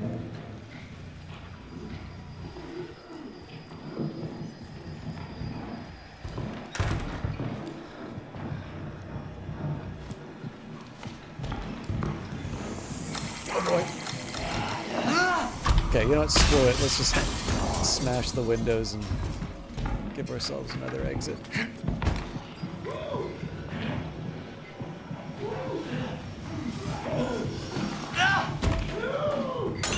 Oh boy. So, I'm gonna have to try and heal that. I'm gonna guess... Yeah, there you go. Please proceed.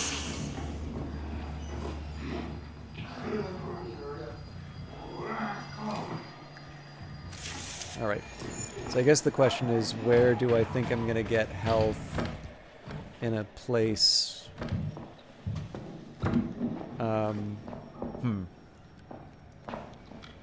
Against my better judgment, I'm gonna run back down here.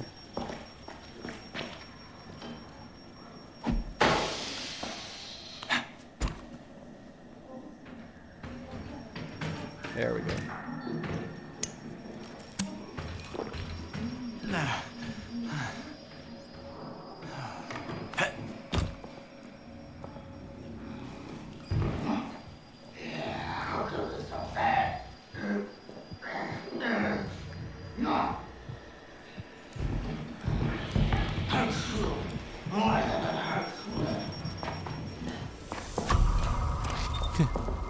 Thanks, Hexadecimal. Again, I wish I was a little more coherent when I'm doing these things, but obviously I'm contending with a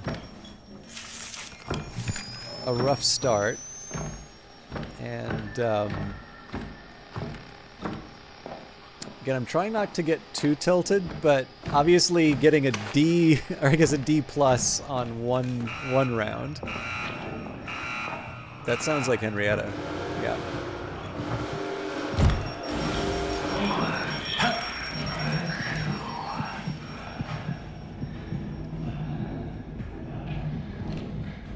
Actually, there's one spot Henrietta might stop chasing me.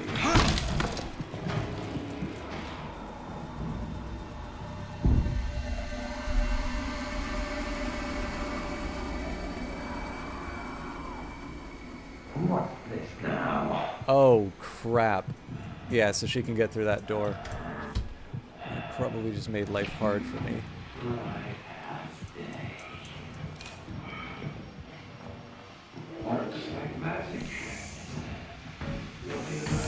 Okay, I think I should probably stop trying to get cute, and there is actually one thing I'm going to do here, which is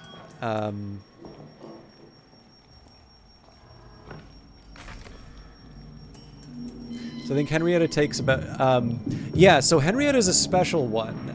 There was a special event in... There's a special event in this game where there's a figure called Amelia, and you'd sort of be getting these secret messages from her, up to and including televisions, where there'd be sort of this recorded message, you know, talking about how bad Murkoff is, and... how they don't necessarily have as much control over the trials as you might think.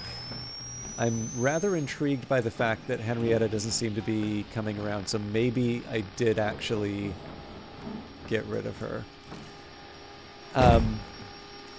And this led to a time-limited event that sadly I didn't get to participate in.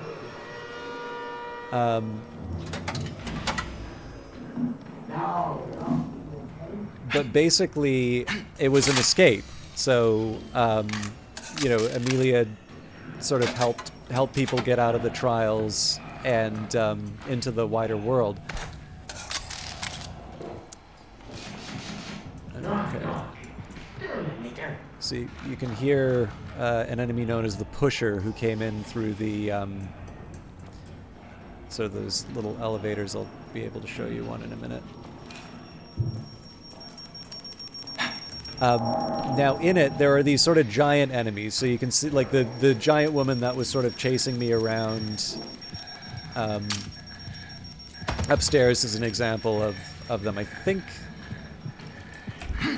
they're a big grunt. I can't remember if there was another name that they had for them, but it doesn't really matter.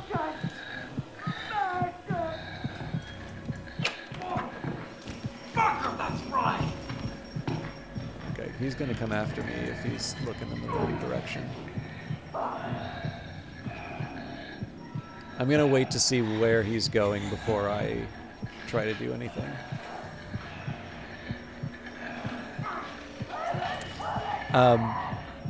But as part of this escape event, I think there was a particularly difficult sort of boss character called Henrietta. And I think she was sort of this idea of like a failed big grunt that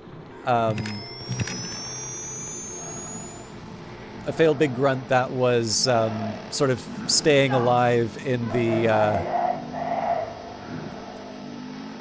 I am very like in the same way, like basically Pac-Man is like running around eating random pills being chased by horrible things.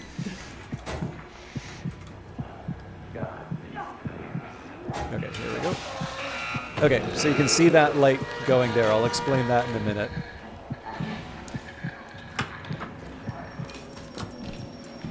So yeah, Henrietta was just a particularly difficult boss that you would you'd have to get past in the escape event. Oh boy. Okay. Spot. Actually, you know what? I don't even need to hide. I'm short on things to throw.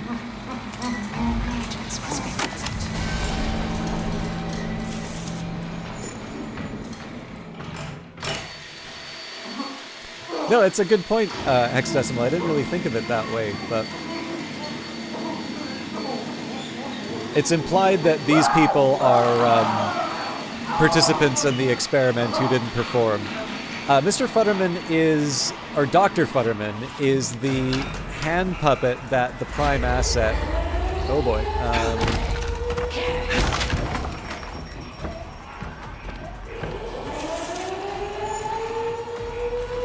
I went the wrong way. Okay, see that duck-like thing? That's Dr. Futterman. And now I'm going to try and not get stabbed by him. I am out of things to throw. This is very, very dangerous. Get back here, you silly goose!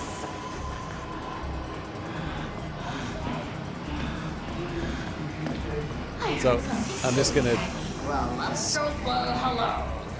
So the implication here is that this is a kind of a second personality representation of her her father. No, so Henrietta was the big sort of like Terminator thing that was chasing me.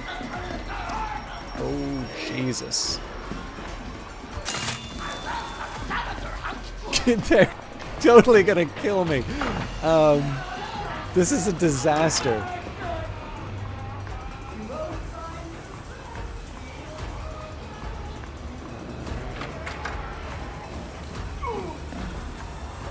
She's definitely in the room with me.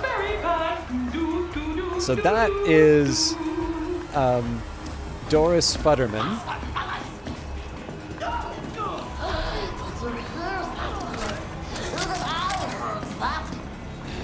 Don't run, children! I only want to play! So we're in the dark, which is why she's hasn't killed me yet.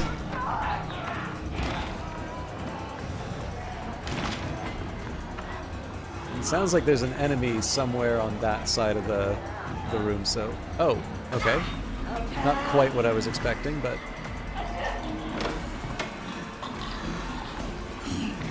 Oh, god damn! I've never seen him do a pincer maneuver before. First time for everything, I guess. I gotta find something to throw.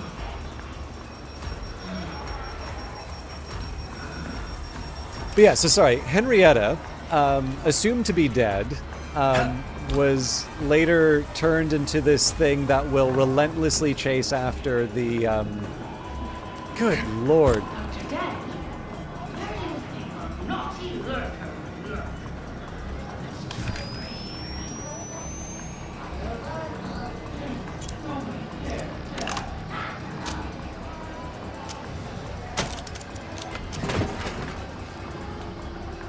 I'm gonna take a slightly different approach. No way!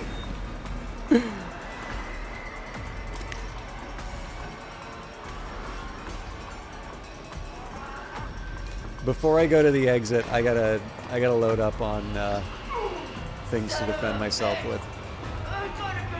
But yeah, so Henrietta was converted into more machine now than man, twisted and evil. And it basically would be this this thing that would hunt down people in the trials. I believe the original version of it would be there for 5 minutes. And essentially, there's nothing you can do to stop Henrietta. You just, or the Jaeger, the hunter.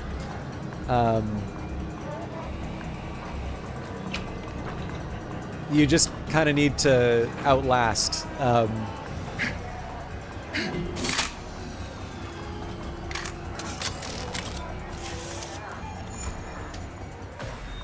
I'm really looking for here is a brick or a bottle.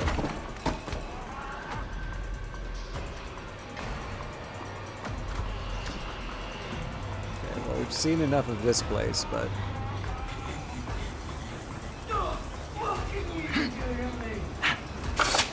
so that's a very... Ooh.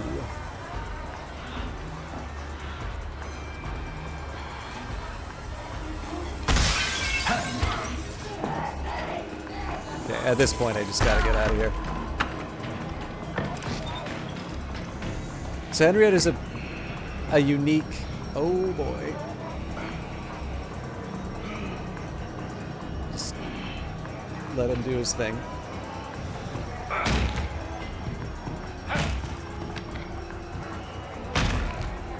Alright.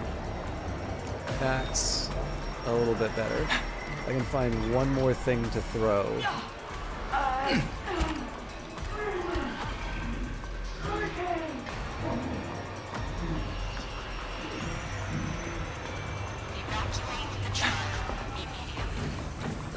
Okay, I've got 10 seconds before the train arrives.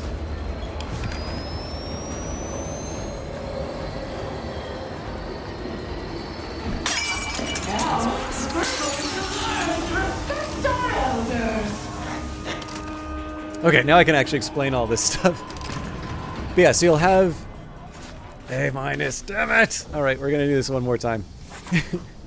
Wonderful redistillation of reality, narcissism increasing admirably. So again, it's the killed in action that's keeping me from getting that A+.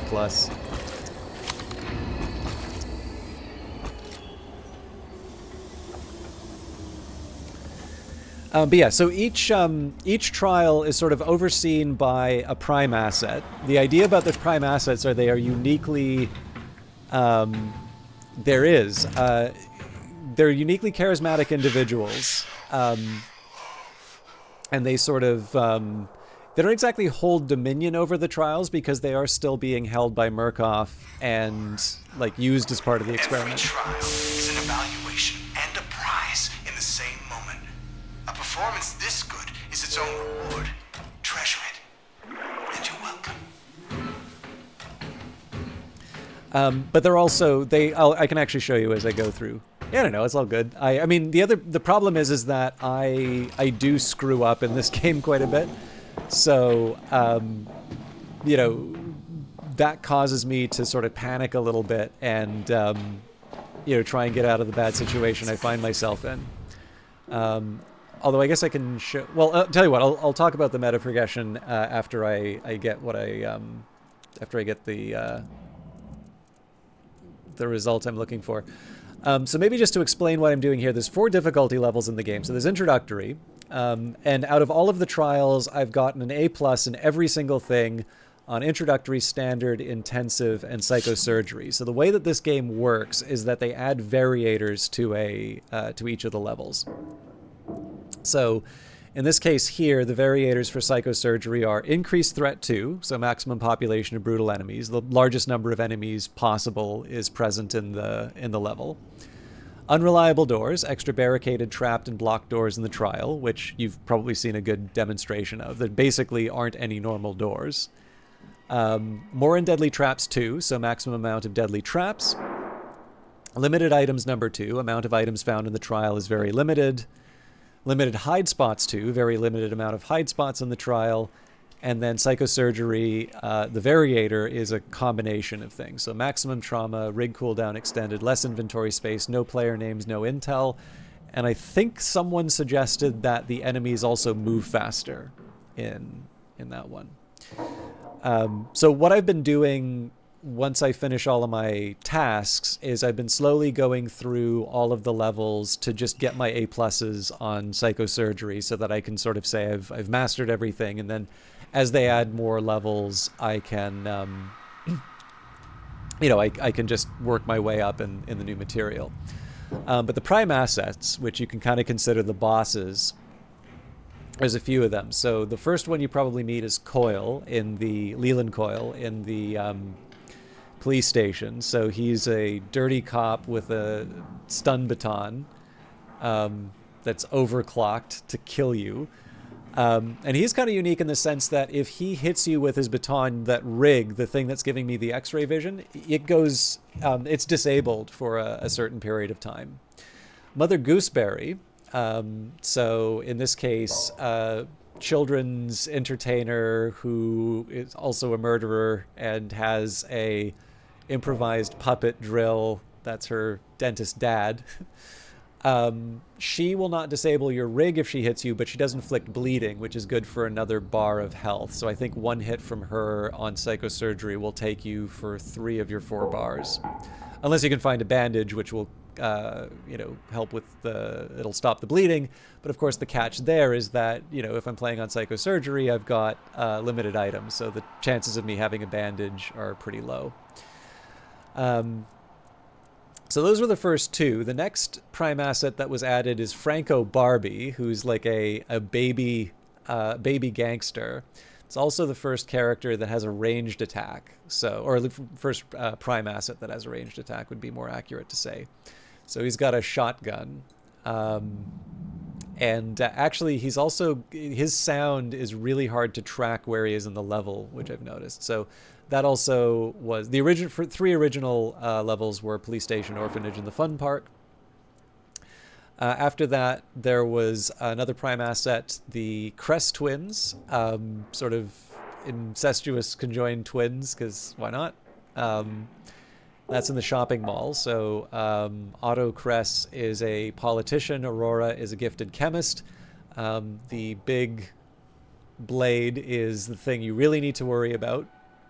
Oh yes, yeah. This game has the live service element actually really has its hooks in me. They just added the resort, which brought in yet another prime asset. But this one, the ranged attack is a poison that will cause you to stop and throw up. So that does a little bit of damage, but more importantly, it stops you, which means that the prime asset can catch up and deliver the coup de grace with the saw. And Lilia Bogomolova. So she looks like the statues that are all around the resort. And so you go through this level not knowing which of the statues might be the prime asset that can pounce out on you and stab you. It is very, very... I mean, I think I've got a good handle on the resort. I've been able to do even up to the intense... level solo, but the first time I did it, just being in an environment where almost anything could turn into the most dangerous enemy in it is a very, very stress-inducing. But yeah, we're gonna do Drill the Futterman again. I've a grudge against this thing now. But one of the other things that's kind of fun about the variators is that you may notice the rooms are a little bit different. So the layout to the level is the same, but you don't know which areas are going to be blocked off or which ones are going to be behind a locked door or something like that.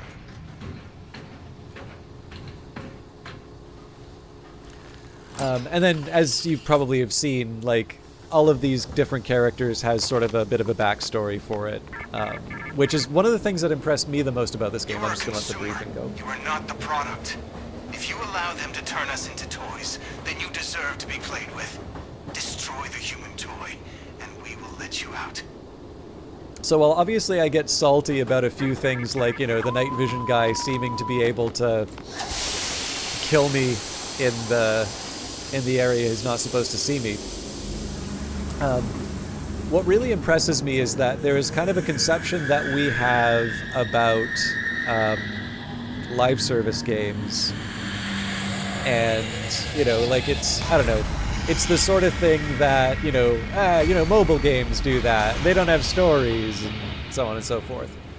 But again, the thing that really impresses me about this game is that I think it's, I was, when I first played this in early access, I was surprised at how well the Outlast experience translated to multiplayer.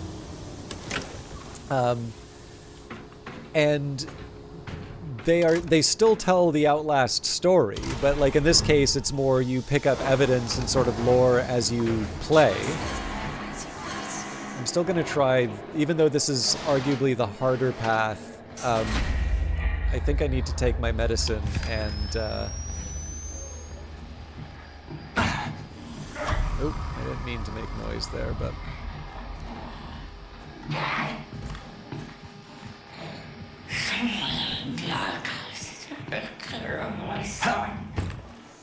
Hit the Futterman targets to extinguish the flame. 5 targets remaining.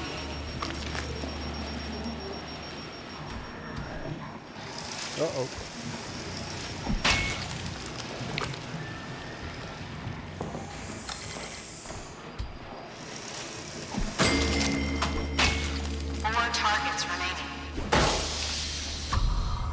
So unfortunately, I don't have anything to throw, but I figure at this point it's not a bad idea for me to get rid of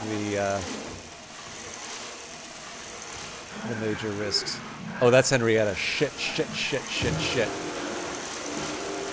This is a very, very small arena for me to be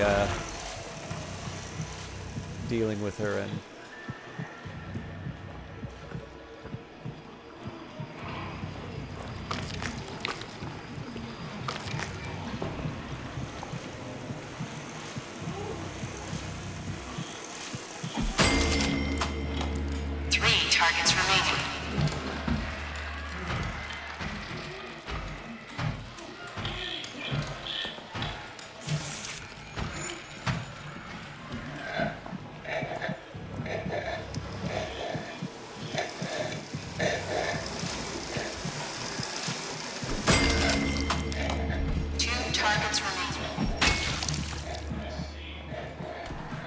Oh, crap.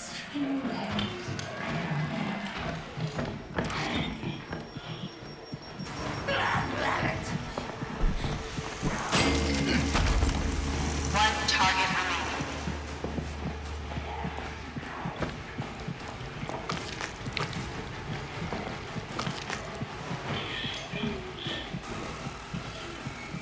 So again, that's Henrietta.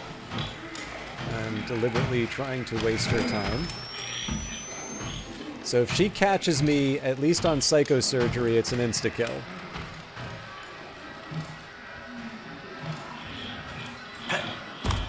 And I think most of you figured out that insta-kill is bad. Ah, crap.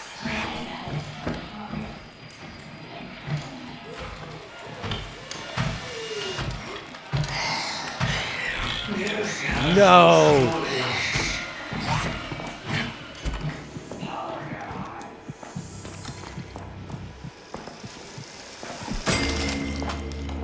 Please proceed. So, there was a secondary objective I wanted to get, but obviously I need to prioritize based on the giant murder robot coming after me.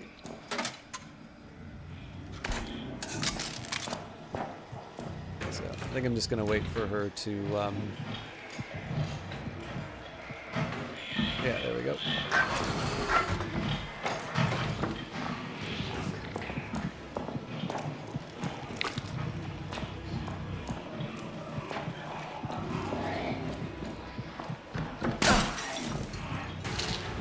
Uh-oh.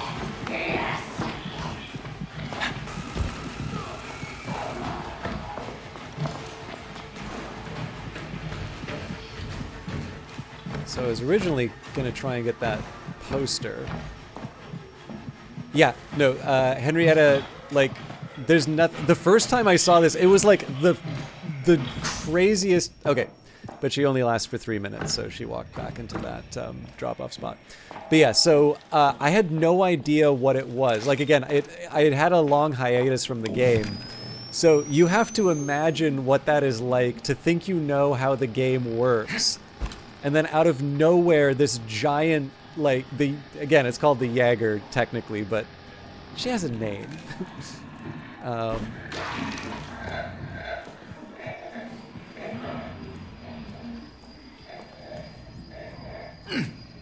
But yeah, so out of nowhere, like you hear a big "Ooga" sound.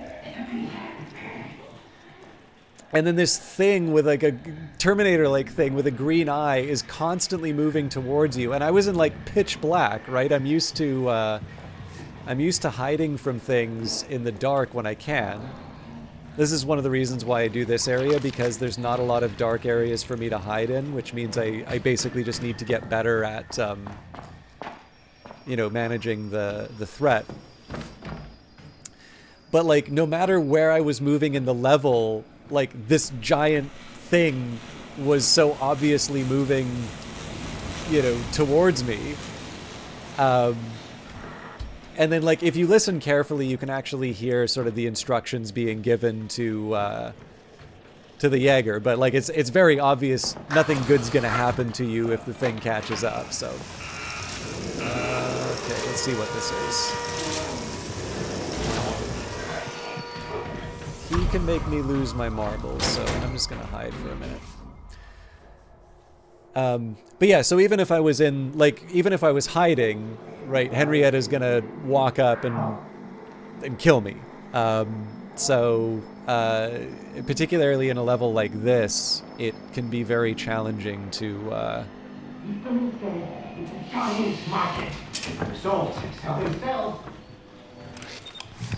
give her the slip. Those guys, the pushers, are former scientists in the experiment called Project Lathe.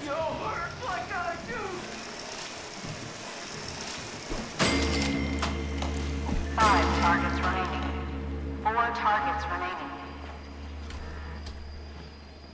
And there. But there is one there. 3 targets remaining.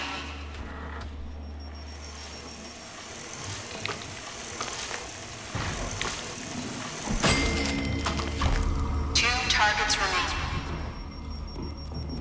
Yes, they don't really damage you, but you've probably noticed how much I struggle when I enter psychosis.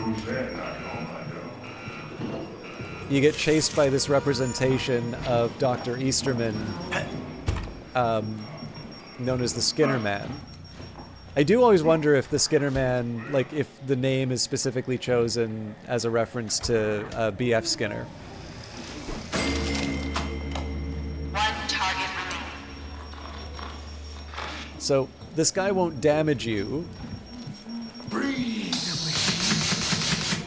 but if he catches you, he gives you a nostril full of... Doctor and your lawyer and your... So either this guy catches you and you immediately lose all sanity. You have 3 bars... You have 3 bars of sanity, so there's a few different traps. So like mines on psychosurgery, you only get one shot. Please proceed. Okay. That was a better round than I've normally been doing. So that mine over there is a good example. But yeah, so there's traps both in the on the ground, but also you can open certain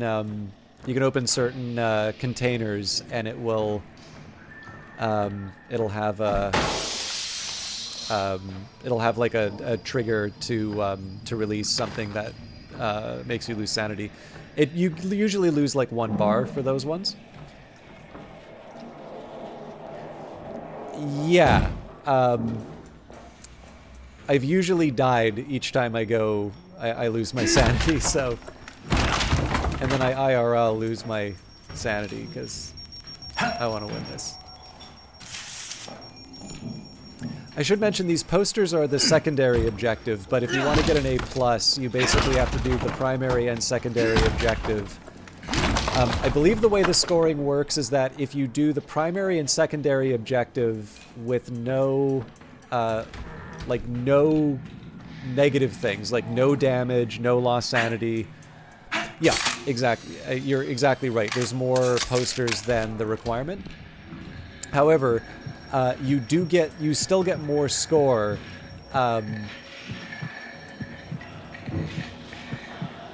gotta get out of here. Oh, God.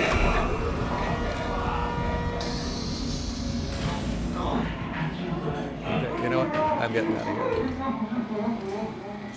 here. So you still get points for... You basically get points for everything.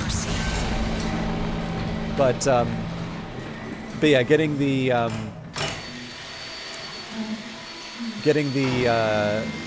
like doing more of the secondary objective, even stuff like this, right? Like seeing enemies through the X-ray. You don't need to watch the duck die, no. I just do it because I'm a sicko.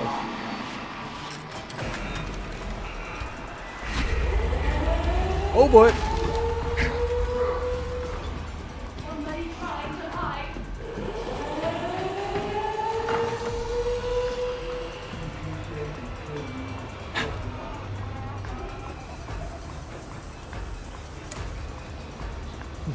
Nah.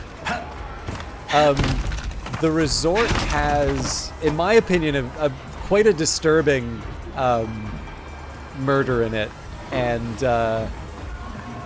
that one, the angle and the sound, like, kind of basically more or less forces you to watch what's happening.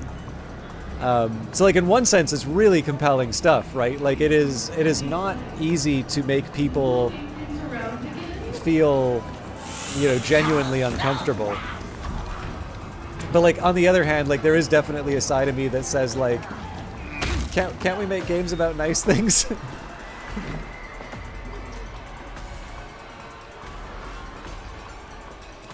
But it's also kind of funny, like, obviously, you know, seeing a drill, like, attached to a hydraulic press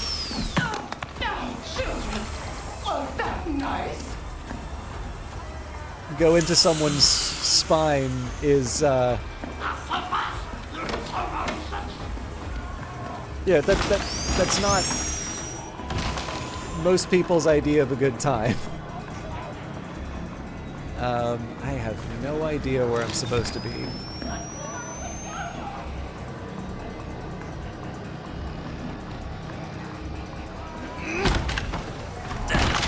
Oh, I don't think it was Battlefield, but wasn't it one of the Call of Duty games?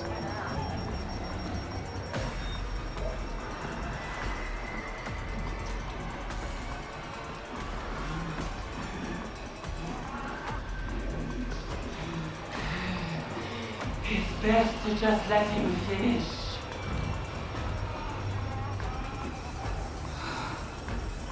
There's nothing first. Yeah, like the way I sort of, when it came to the When I was little, the other children never looked for me. when it came to the I'll find the end of the trial for the resort, I think one of the ways I sort of reconciled with the choice that they made was that, to a certain extent, I suppose it's better to see, like, consequences for the stuff that you're doing rather than just sort of giving the quote-unquote nice version of, like, a horrible murder. But, you know, even the stuff that I find, like, comparatively tame now, there is always that side of me that says, is like, you know, why does this need to be in a video game? Like, why do I think this sort of stuff is fun? This could go bad.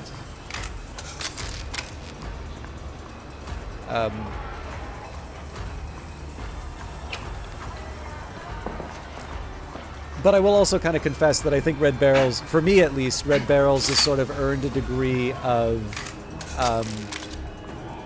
don't know if goodwill's the right term, but like I think they've sort of shown some narrative chops, and that they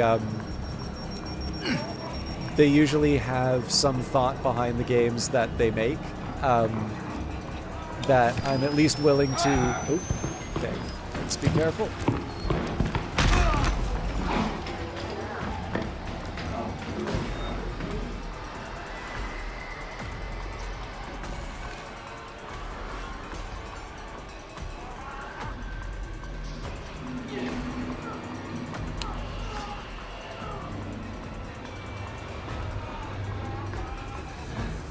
Yeah, no, that's I probably would consider, at least I'm not like the ancient Romans, to be a somewhat low bar for moral, moral instruction, but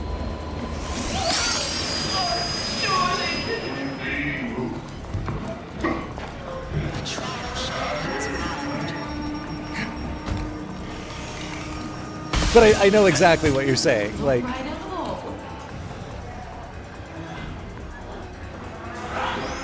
I guess probably maybe one of the differences I would make would be like a movie like Jacob's Ladder has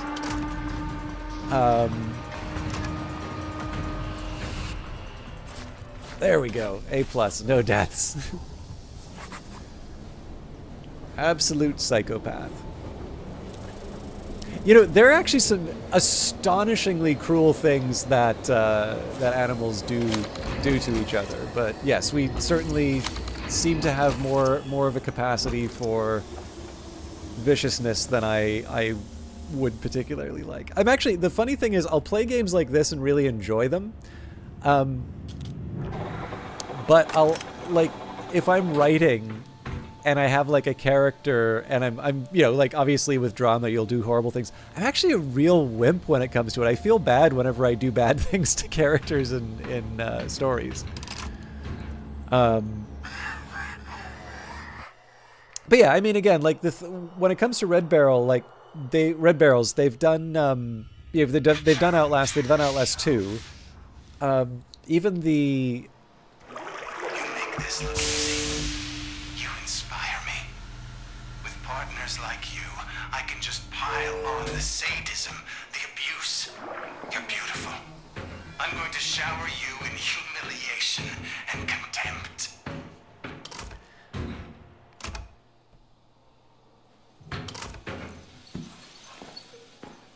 Sorry, what was I going to say? Actually, what I can do is I can give you a little bit of the lore now. So you were talking about meta progression, and basically what I like to think of is all the stuff that's going to make me spend money on this game. Actually, I already have. So, first up, relapses, 7. Look at that nice fancy icon there. So, once you get to level 99, you get to relapse. Why would you do such a thing? You'll notice that I've got some orange things here. Basically, each time you relapse, you get to pick one upgrade and make that permanent to your character. So, beyond the prestige, it does sort of allow you to, take your vouchers and boost your character a bit faster. So, but also bragging rights, right? Yeah, a bit like Prestige. The only thing is, I haven't played a lot of Call of Duty, so I don't know if, like, I think the idea of Prestige is that you're deliberately giving something up only so that you can get bragging rights. I don't know if there is, like, a specific advantage that's conferred by Prestige otherwise. But in the case of Outlast Trials, in addition to bragging rights, it does confer that advantage. So I would have changed the loadout a little bit differently, but like you can see here that I need to get to therapy level 45 to unlock these, but I could actually make it so that one of these is unlocked for me right at the very beginning. Yeah, okay. So yeah, similar idea, right? Actually, I will say, so actually there's a good example, right? I've got incognito, it says permanent here. The other ones, because I don't have therapy level 35, I'm not able to unlock those yet. So that's true for the what are called amps. So you get one of each of these. You can do it with your rig. So there's a stun rig. Blind is like a trap mine. Heal, probably self-explanatory. Barricade allows you to block doors, and then jammer allows you to sort of disable those locks or convert traps to your side. And then there's prescriptions. So this can be something practical, like if you hold down the left button, you don't need to put something in your inventory, you can just use it right away. Or it could be something that is, you know, stamina recovery, right? Accelerated stamina recovery. I believe there's even one where you get an extra, expanded inventory, which is particularly helpful because I believe psychosurgery takes away one inventory slot.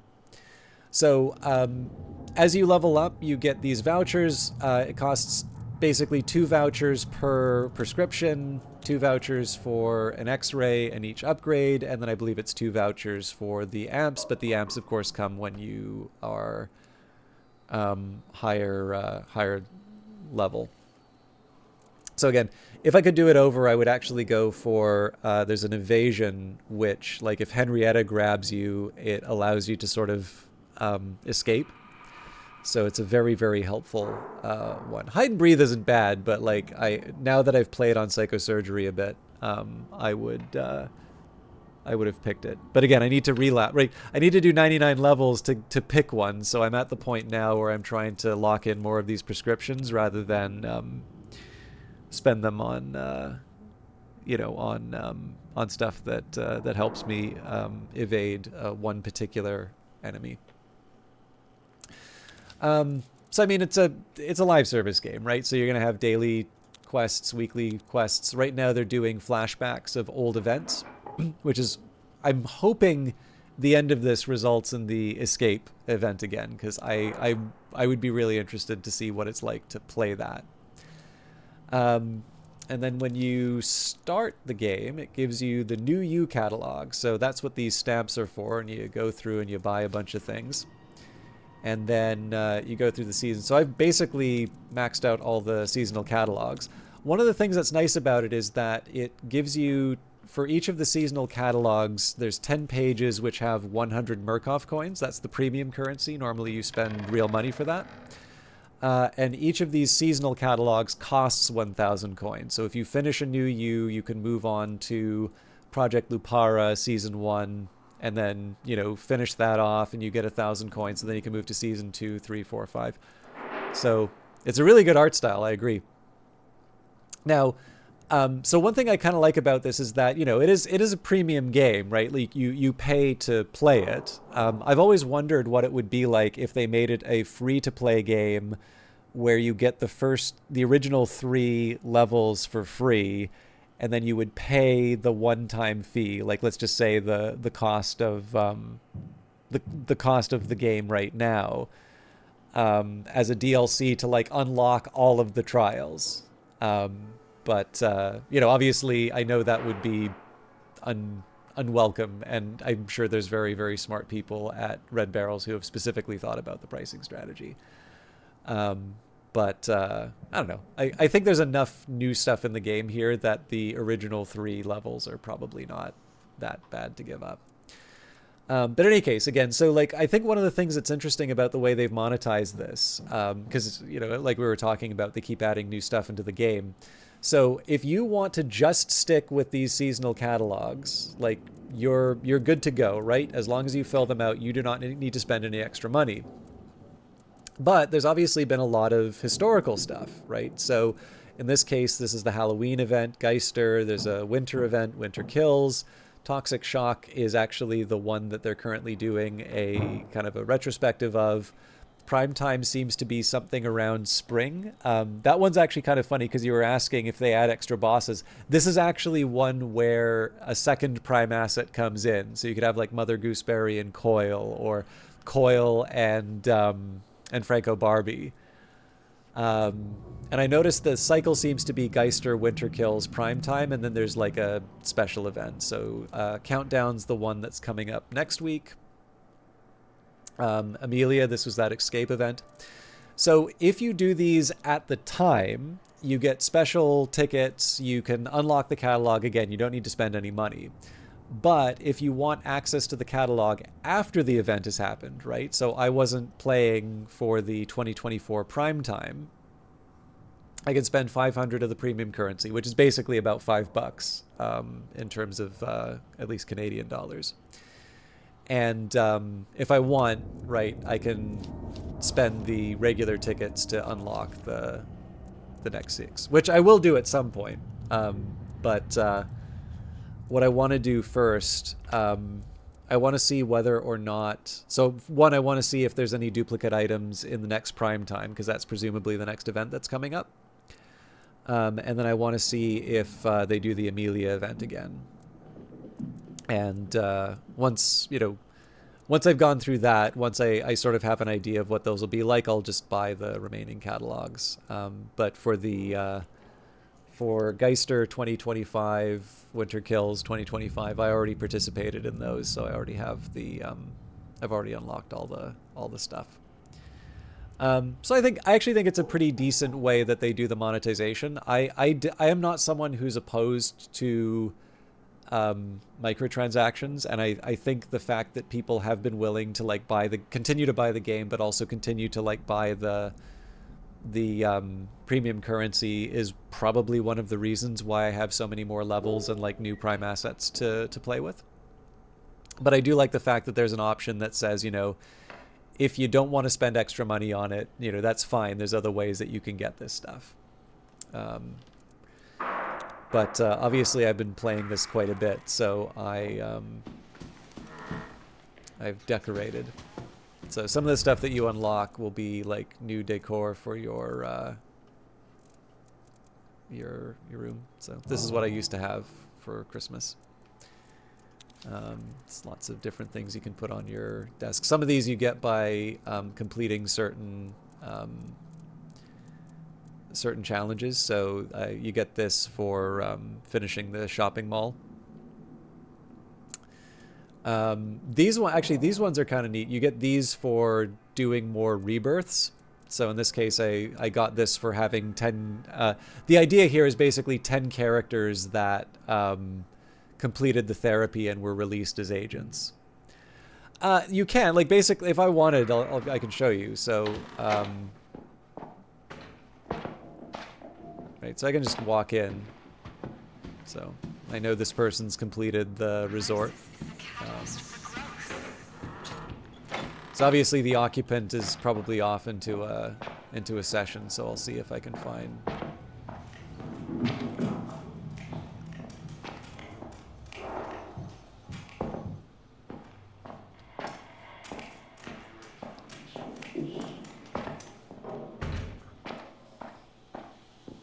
Yeah, so big money's in here. I'm not gonna like open up their door, but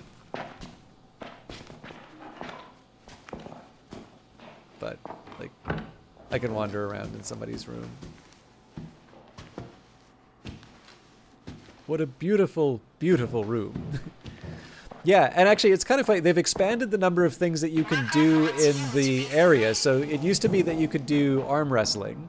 They've actually added chess now. There's somebody with a digital tennis game.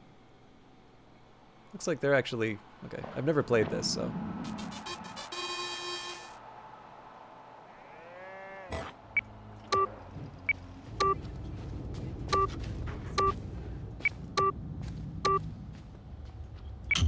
Damn.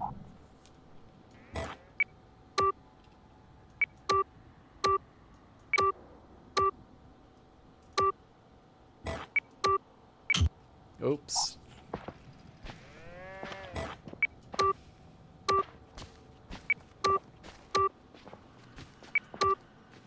Damn.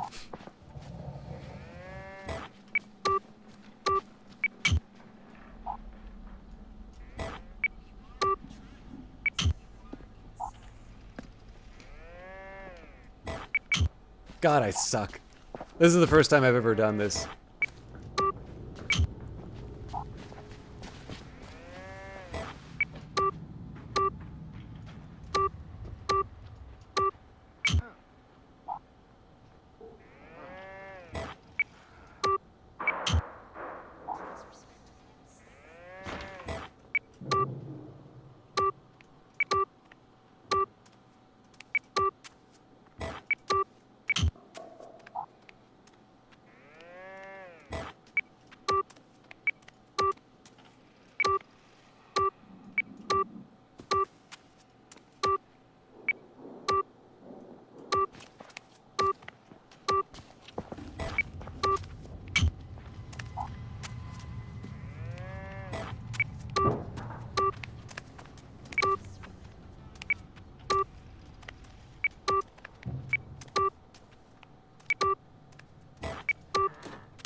That was deplorable.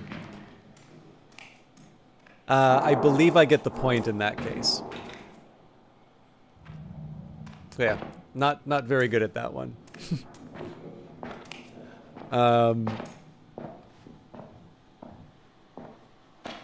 The other one that's kind of interesting is the Stroop test. So, in this case, it says the word green, but the like the color of the word is red, so you actually need to match the color rather than the text. And then if you go back and forth on this enough, it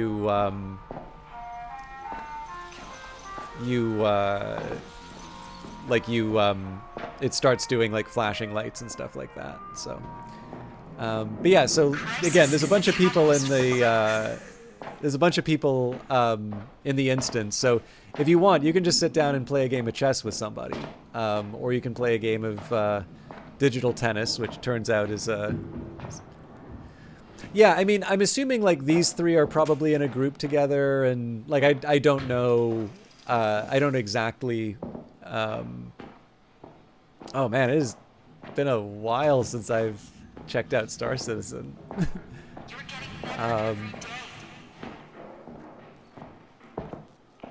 With more things to do. But yeah, no, it's kind of, I do wish I kind of knew more people who played, just so that we could, you know, I could probably get a little more practice of doing some of the fun side things. But yeah, there's also different outfits. So like I do kind of like this. So like for Christmas, I went for my Brass Eye Tannenbaum. This is actually one that you get by doing a secret in the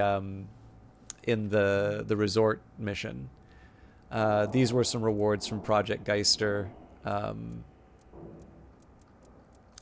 yeah, so this is my, you know, I saw Hamilton when I was in London, and I was motivated to get my Powder Justice character.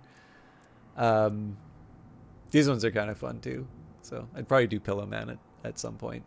Some of them look like you should be like enemies in this.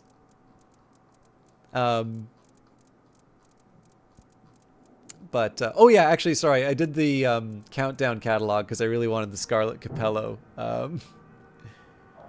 I don't think I'm in the top 1% of players, but I definitely have a lot of stuff. But my outfit, if I'm not like going for one of the pre-generated outfits, I go for this rig. Let's just change the focus. So, you know, I've got my chain, my card.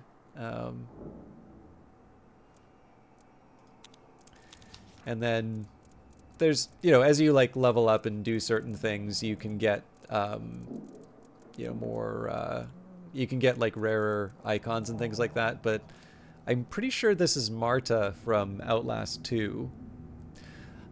So the contraption on your chest is your rig. So you can use it to, so one, you put the battery in that powers your night vision, which is bolted to your head. You actually see them put it to your, you see them put it to your, like attached to your head in the opening thing, opening scene. And again, there's more like, this is a frame when you do like 3 rebirths or whatever, but I kind of like the video outfit. But yeah, so the rig, I believe the idea here is that Murkoff's testing other experimental contraptions. So you basically get to be a guinea pig. So one, it's the power for your night vision, but number 2, it's a testing ground for the other contraptions, like, you know, the health and the X-ray and so on and so forth. I will also say too, I am a big fan. I do randomize the terminal poses, but at the end of some of the, at the end of some missions, I really do like.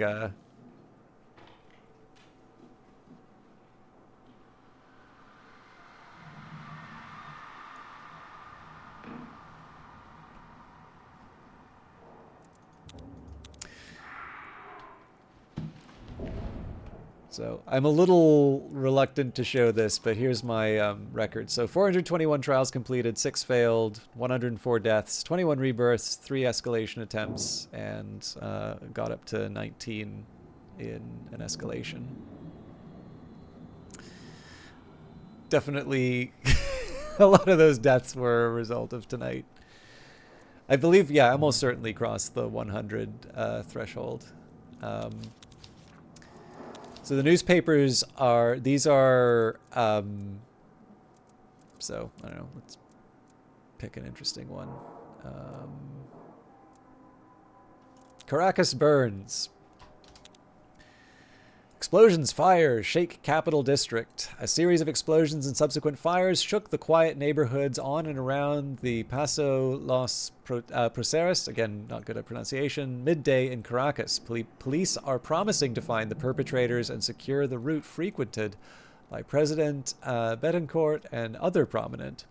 So the idea behind this one is that these are sort of the newspapers showing the bad things that your freshly escaped reagent is up to.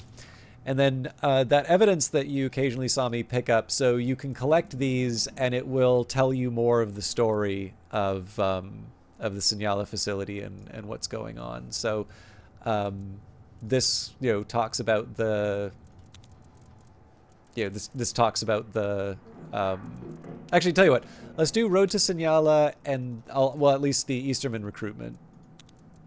And then I'll maybe do some of the Mother Gooseberry ones so that you can learn a little bit about what's going on. So, the Road to Señala, Easterman CIA Interview 1, CIA Archives, January the 12th, 1953. Murkoff Corp. Copy, Central Intelligence Agency Internal Memo. Transcription of interview between Jameson Lawler, CIA, and Hendrik Joliet Easterman, civilian. Recorded Chicago, Illinois.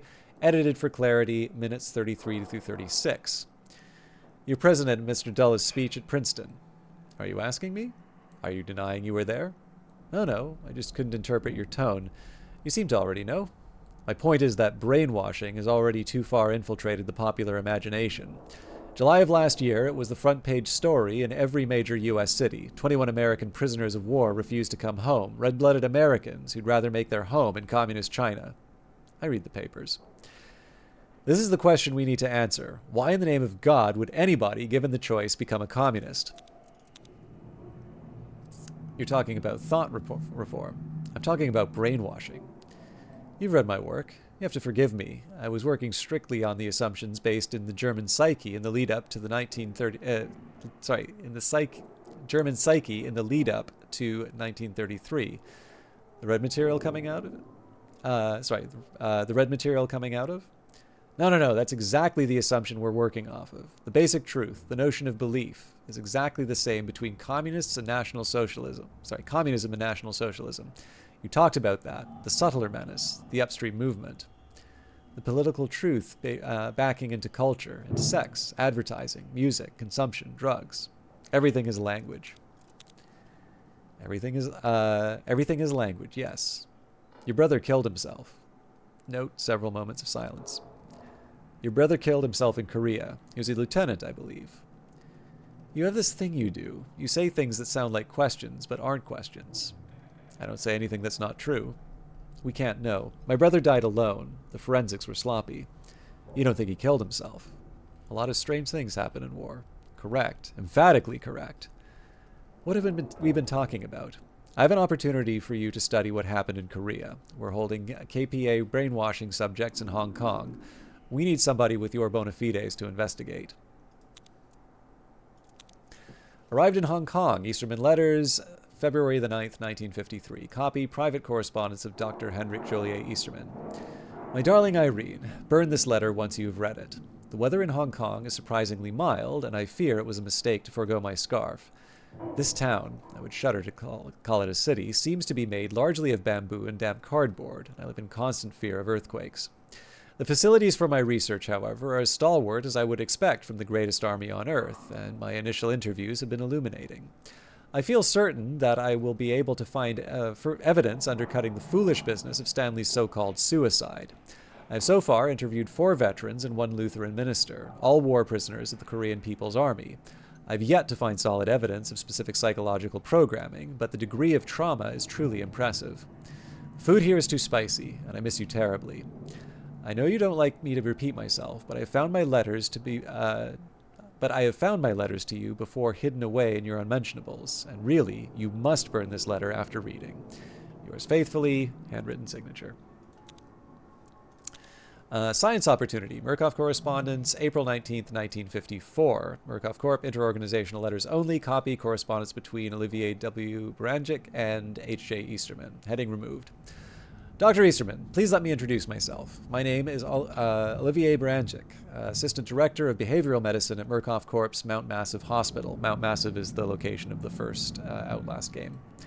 Of course, you're familiar with the Murkoff Corporation. Our mutual friend, Jameson Lawler, has been sharing with me your findings in Hong Kong, maintaining, of course, the appropriate discretion. Your research synchronizes remarkably with the dream therapy work we keep a hand in at the labs in Los Alamos. We've secured agency cooperation to bring you to Los Alamos and to meet our team of researchers. You should find tickets and travel documents in your bedside table.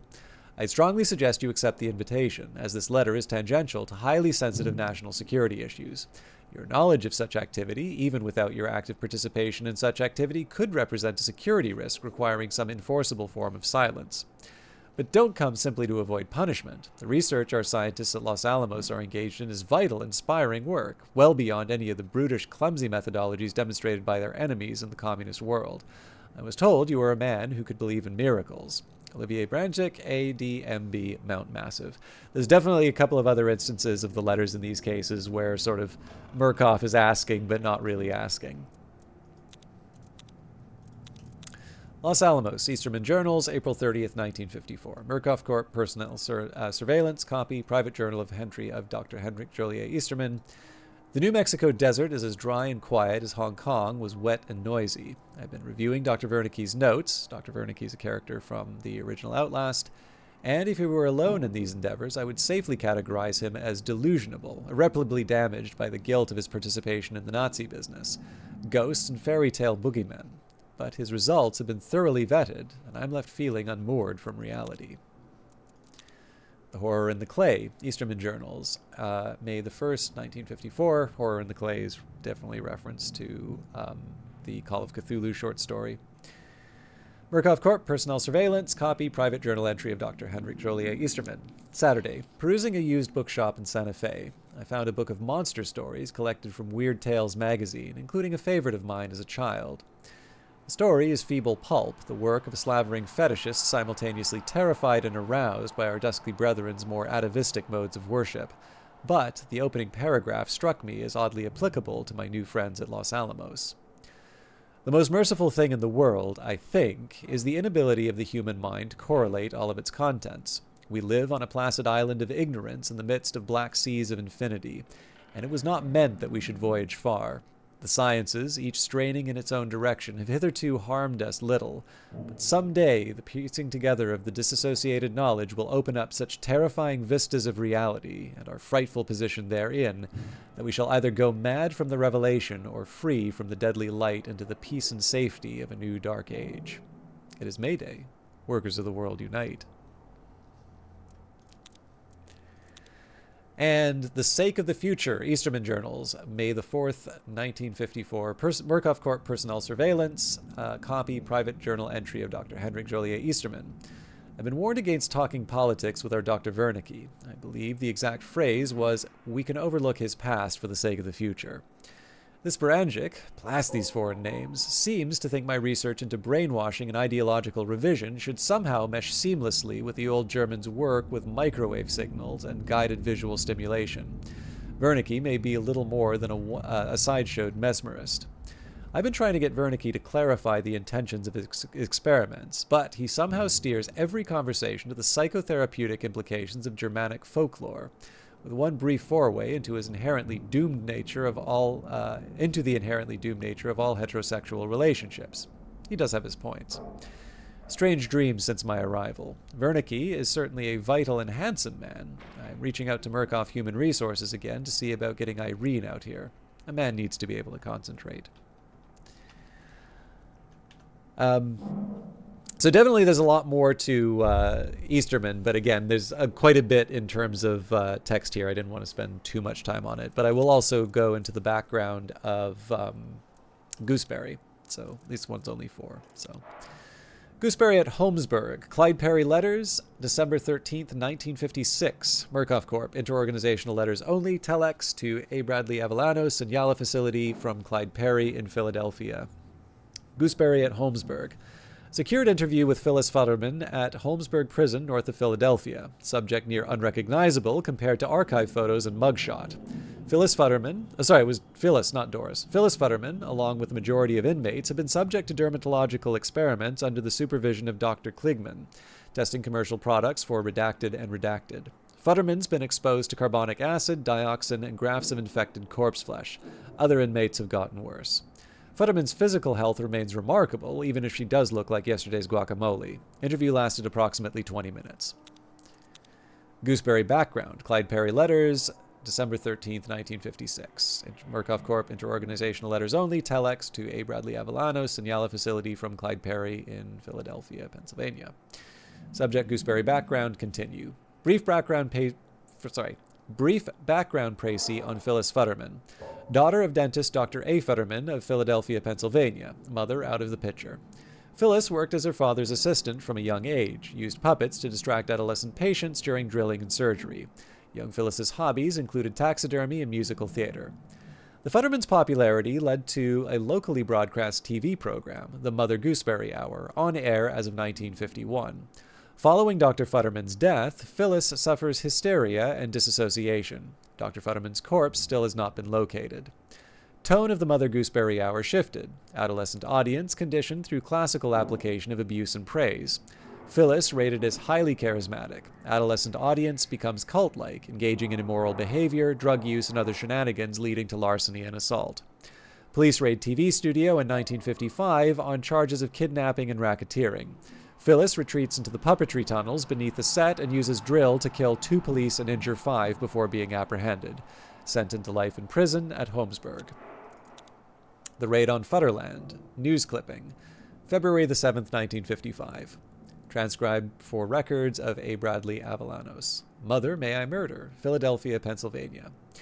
2 police are dead and half a dozen injured after a daring raid on the studio of disgraced children's variety show host Phyllis Futterman, known to her young fans as Mother Gooseberry. Charged with conspiracy to commit murder, kidnapping, and racketeering, Phyllis Futterman has for years now been using her television platform and mail-order dental drops business to hook her generation of children on narcotics, violence, theft, and quite possibly murder. Police Captain Stanley Hode described the so-called Futterland studios as the most grotesque architectural perversion since H.H. Holmes' Chicago murder castle, adding, the fact that this could exist under the so-called, continues Gooseberry Murders, page 4. And finally, Gooseberry interview, Clyde Perry Letters, December the 13th, 1956. Continued. Interview with Phyllis Futterman reveals lucid and highly charismatic subject. 2 personalities on display. 1, Phyllis Futterman, alternating between television persona, Mother Gooseberry, a childlike Phyllis Futterman, approximately aged 14. 2, Dr. A. Futterman, her deceased father. She's fashioned a hand puppet from scavenged cafeteria and workhouse scraps, showing a remarkable mechanical aptitude. The Dr. Futterman personality is abusive and violent, but he's funny, and I like him. Both personalities included lapses into a lizard-brained, murderous rage monster. The Mother Gooseberry personality shows remarkable charisma, as noted. Despite her ragged appearance, she appears to have had carnal relations with at least 2 guards. Many of her fellow prisoners and staff have fallen under her sway. Phyllis expressed interest in self-improvement and scientific advancement, says she'd like a change of scenery. Phyllis Futterman highly recommended for trials in Project Lathe. And on top of all of this, so there's all of the in-game stuff, but there's actually 2 sets of comics that Red Barrels have released. So there is, if you liked the original Outlast game and Outlast 2, there's actually a bridge, there's sort of a story that's a bridge between the 2 games called the Murkoff Account. And that sort of tells the story of the Pauls, who are 2 sort of... I think it's, what is it, insurance mitigation or something like that. Like, the idea is that they're there to minimize the cost of cleanup for the Murkoff Corp. And then specifically for the Outlast Trials, there's a comic series called the Murkoff Collections. And those usually are comics about the background of the various Prime assets, but there is also a comic about the Amelia escape, and you actually find out what happens to Clyde Perry in that one. So obviously I'm really into this game, so actually, if you want to learn more about Henrietta, it's I think in this one. No, actually it's not this one, but there's definitely a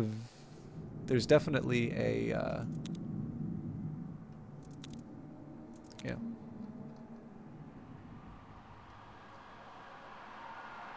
Jaeger. But yeah, needless to say, there is a lot of story to get into for this. But I think I'm going to wrap it up here. I actually did make it to 3 hours, which I wasn't expecting to. I know, like, obviously a lot of it was talking about the setting, but I like this game quite a bit, and I'm happy.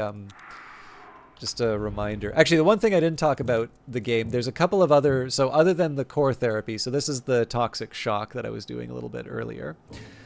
There is an invasion mode, so this is PvP that they added. Now, I'm not really big on PvP in a lot of games. Like, I do like the idea of a PvE Outlast game, but a PvP Outlast game doesn't quite do it for me. I mean, I guess it would be interesting to add an extra challenge of like players coming after you, but I don't know. Like, it's something I'll maybe try in the future, but I figure probably not bad for me to learn how learn psychosurgery. Escalation is a roguelike mode, so you start with no improvements at all. And then as you go through, if you basically get one draw of an upgrade each new level that you go to, but if you complete the secondary objective, you get a second draw. So I've got one up to level. I'll be starting level 20 for the next one that I do. And I can see myself when I finish the psychosurgery for the core therapy, I can actually see this being my primary mode. Now this one here, Escape the Machine, this is actually a level that one of the other players came up with. So you can use the trial maker. So like, let's say that I wanted to do the one that I just did. Where is it? Drill the Futterman. So I could say, okay, well, I want to practice, right? I want to get better at the stuff that I was struggling with. So let's say, we'll turn on psychosurgery. So that ensures maximum trauma, maximum population, brutal enemies, no player names, extreme psychosis. So I also wanted more and deadly traps and unreliable doors for the same reason. And then let's say it's like, you know what? Let's also make sure that I've got limited items. And I believe there was limited hiding spots, right? So nowhere to hide, lots of things to sort of kill me. So this is going to be kind of comparable to what I was doing already. But then the fun one is to say, it's like, okay, what are some other ways that I could make that particular one challenging? Well, one of the things that I can imagine would make this more challenging, particularly at the start, would be, where is it? Jaeger. The Jaeger X-Pop is permanently in the trials, right? So I did have Henrietta show up a couple of times when I did it previously. And part of my strategy was just to try and run out the clock.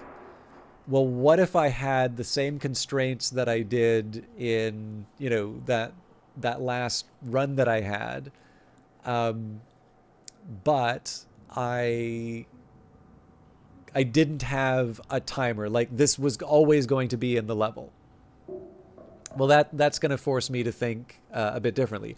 I would argue that it sort of neutralizes limited hide spots, because if you've got somebody relentlessly pursuing you, you're going to have, you're not going to want to use those hide spots anyway. But that's an example of a way of making it harder for myself.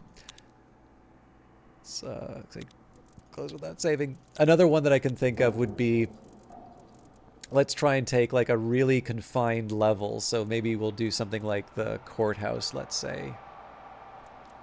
Do I want to destroy the evidence, or do I want tilt the scales of justice?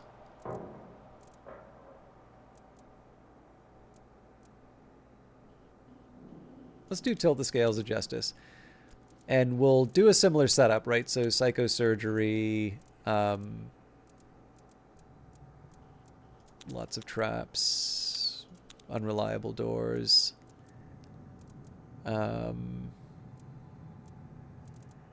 limited items, limited hide spots. Then I can say, okay, so on top of that, I'm going to add the Jaeger. But on top of that, I'm going to add the Toxic Shock. So that, in addition to the fact that there's limited hide spots... Oh, sorry, that's Deadly Prime Asset. Jaeger. So on top of the fact that I'm obstructing you as much as I can, and, you know, you've got this thing constantly running after you... At random intervals, there's going to be poison gas that comes into the level. And if you don't find a hiding spot, it's going to damage you, and there's no way to recover that health. But while you're hiding, you still have this relentless pursuit of the Jaeger. Like, this, I would be miserable doing this. But it's an example of, you know, like, if you want to make a level like that, you can. And this is, I think, one of the things that makes this game work really well, is that you can imagine if this worked like the Outlast games, like the single player ones, you have you know, you more or less memorize the levels, and you know, you just go through, do your thing. But in this case here, I find that even though I'm starting to get to know the levels quite well, I never know if the door that I'm used to going through, if that's going to be completely closed off. And of course, when you do it on psychosurgery or anything that's got like, I think it was unreliable doors. But basically on the higher difficulty levels, it's more likely you're going to see certain areas cut off, which means that you need to think, a little bit more about how you go through the level. So in addition to the fact that the variators make the game feel fresh, it actually opened up the possibility of letting players do their own thing inside of the game. But just as a reminder, like my aim here, so when you complete all of the missions, it'll give you an overall global rating. You know, for the other ones, you know, I've got my A+ for intensive, which, you know, has fewer, you can see here, right? So the psychosurgery is missing. More bars, fewer hiding spots, etc. But yeah, so everything, I've got my A+ for Despoil the Auction. No global rating because there's more missions coming in. But the plan is, I'm going to do Redeem Your Freedom at some point and Beguile the Children. I'll get my A+ there, and then I'm just going to slowly work through, you know, the courthouse, toy factory, docks, downtown, suburbs, shopping mall, and the resort. Once I've got my A+ for everything on psychosurgery, I'll just kind of live in escalation, and when I can, I'll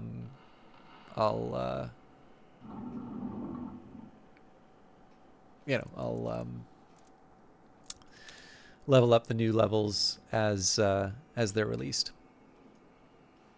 And as always, you know, follow the tasks. But I think I've talked as much as I can about Outlast Trials.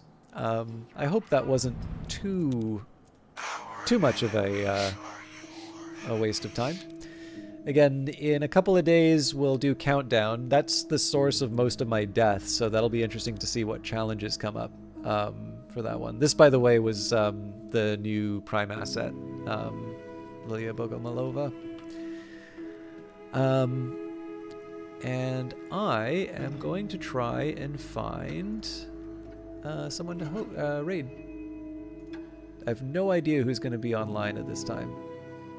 Katako is on with Resident Evil 2. So Katako is an Australian streamer who I've known has actually been enjoying a really big kind of upsurge in attention. She's been finding a lot of success on YouTube, a lot on Twitch. This has led to a particularly thirsty audience showing up, but I'm actually really happy. She was going through a really, really hard time at work, and I think ultimately left it. And so I'm happy that there's been some support for her through broadcasting. So always feels good to be able to raid her, and I always seem to wind up raiding her after Outlast. So she's a big Resident Evil streamer. Feels like a reasonably appropriate one to go over to. So I hope you all enjoy Katako's stream. I am sorry for starting so late tonight, although it did mean I got a chance to catch up with a bunch of you. We should be back to XCOM 2 on Monday and Wednesday. And then hopefully a week from now we will be doing Cyberpunk 2077 again. But until then, have a good evening, and again, enjoy Katako.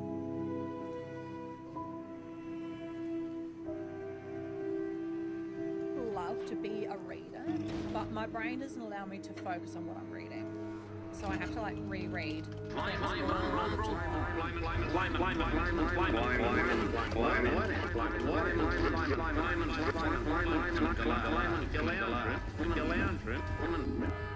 Yo, Chalky, thank you so much for get down. Thank you so much for the raid. Give me a second. Oh, this movie.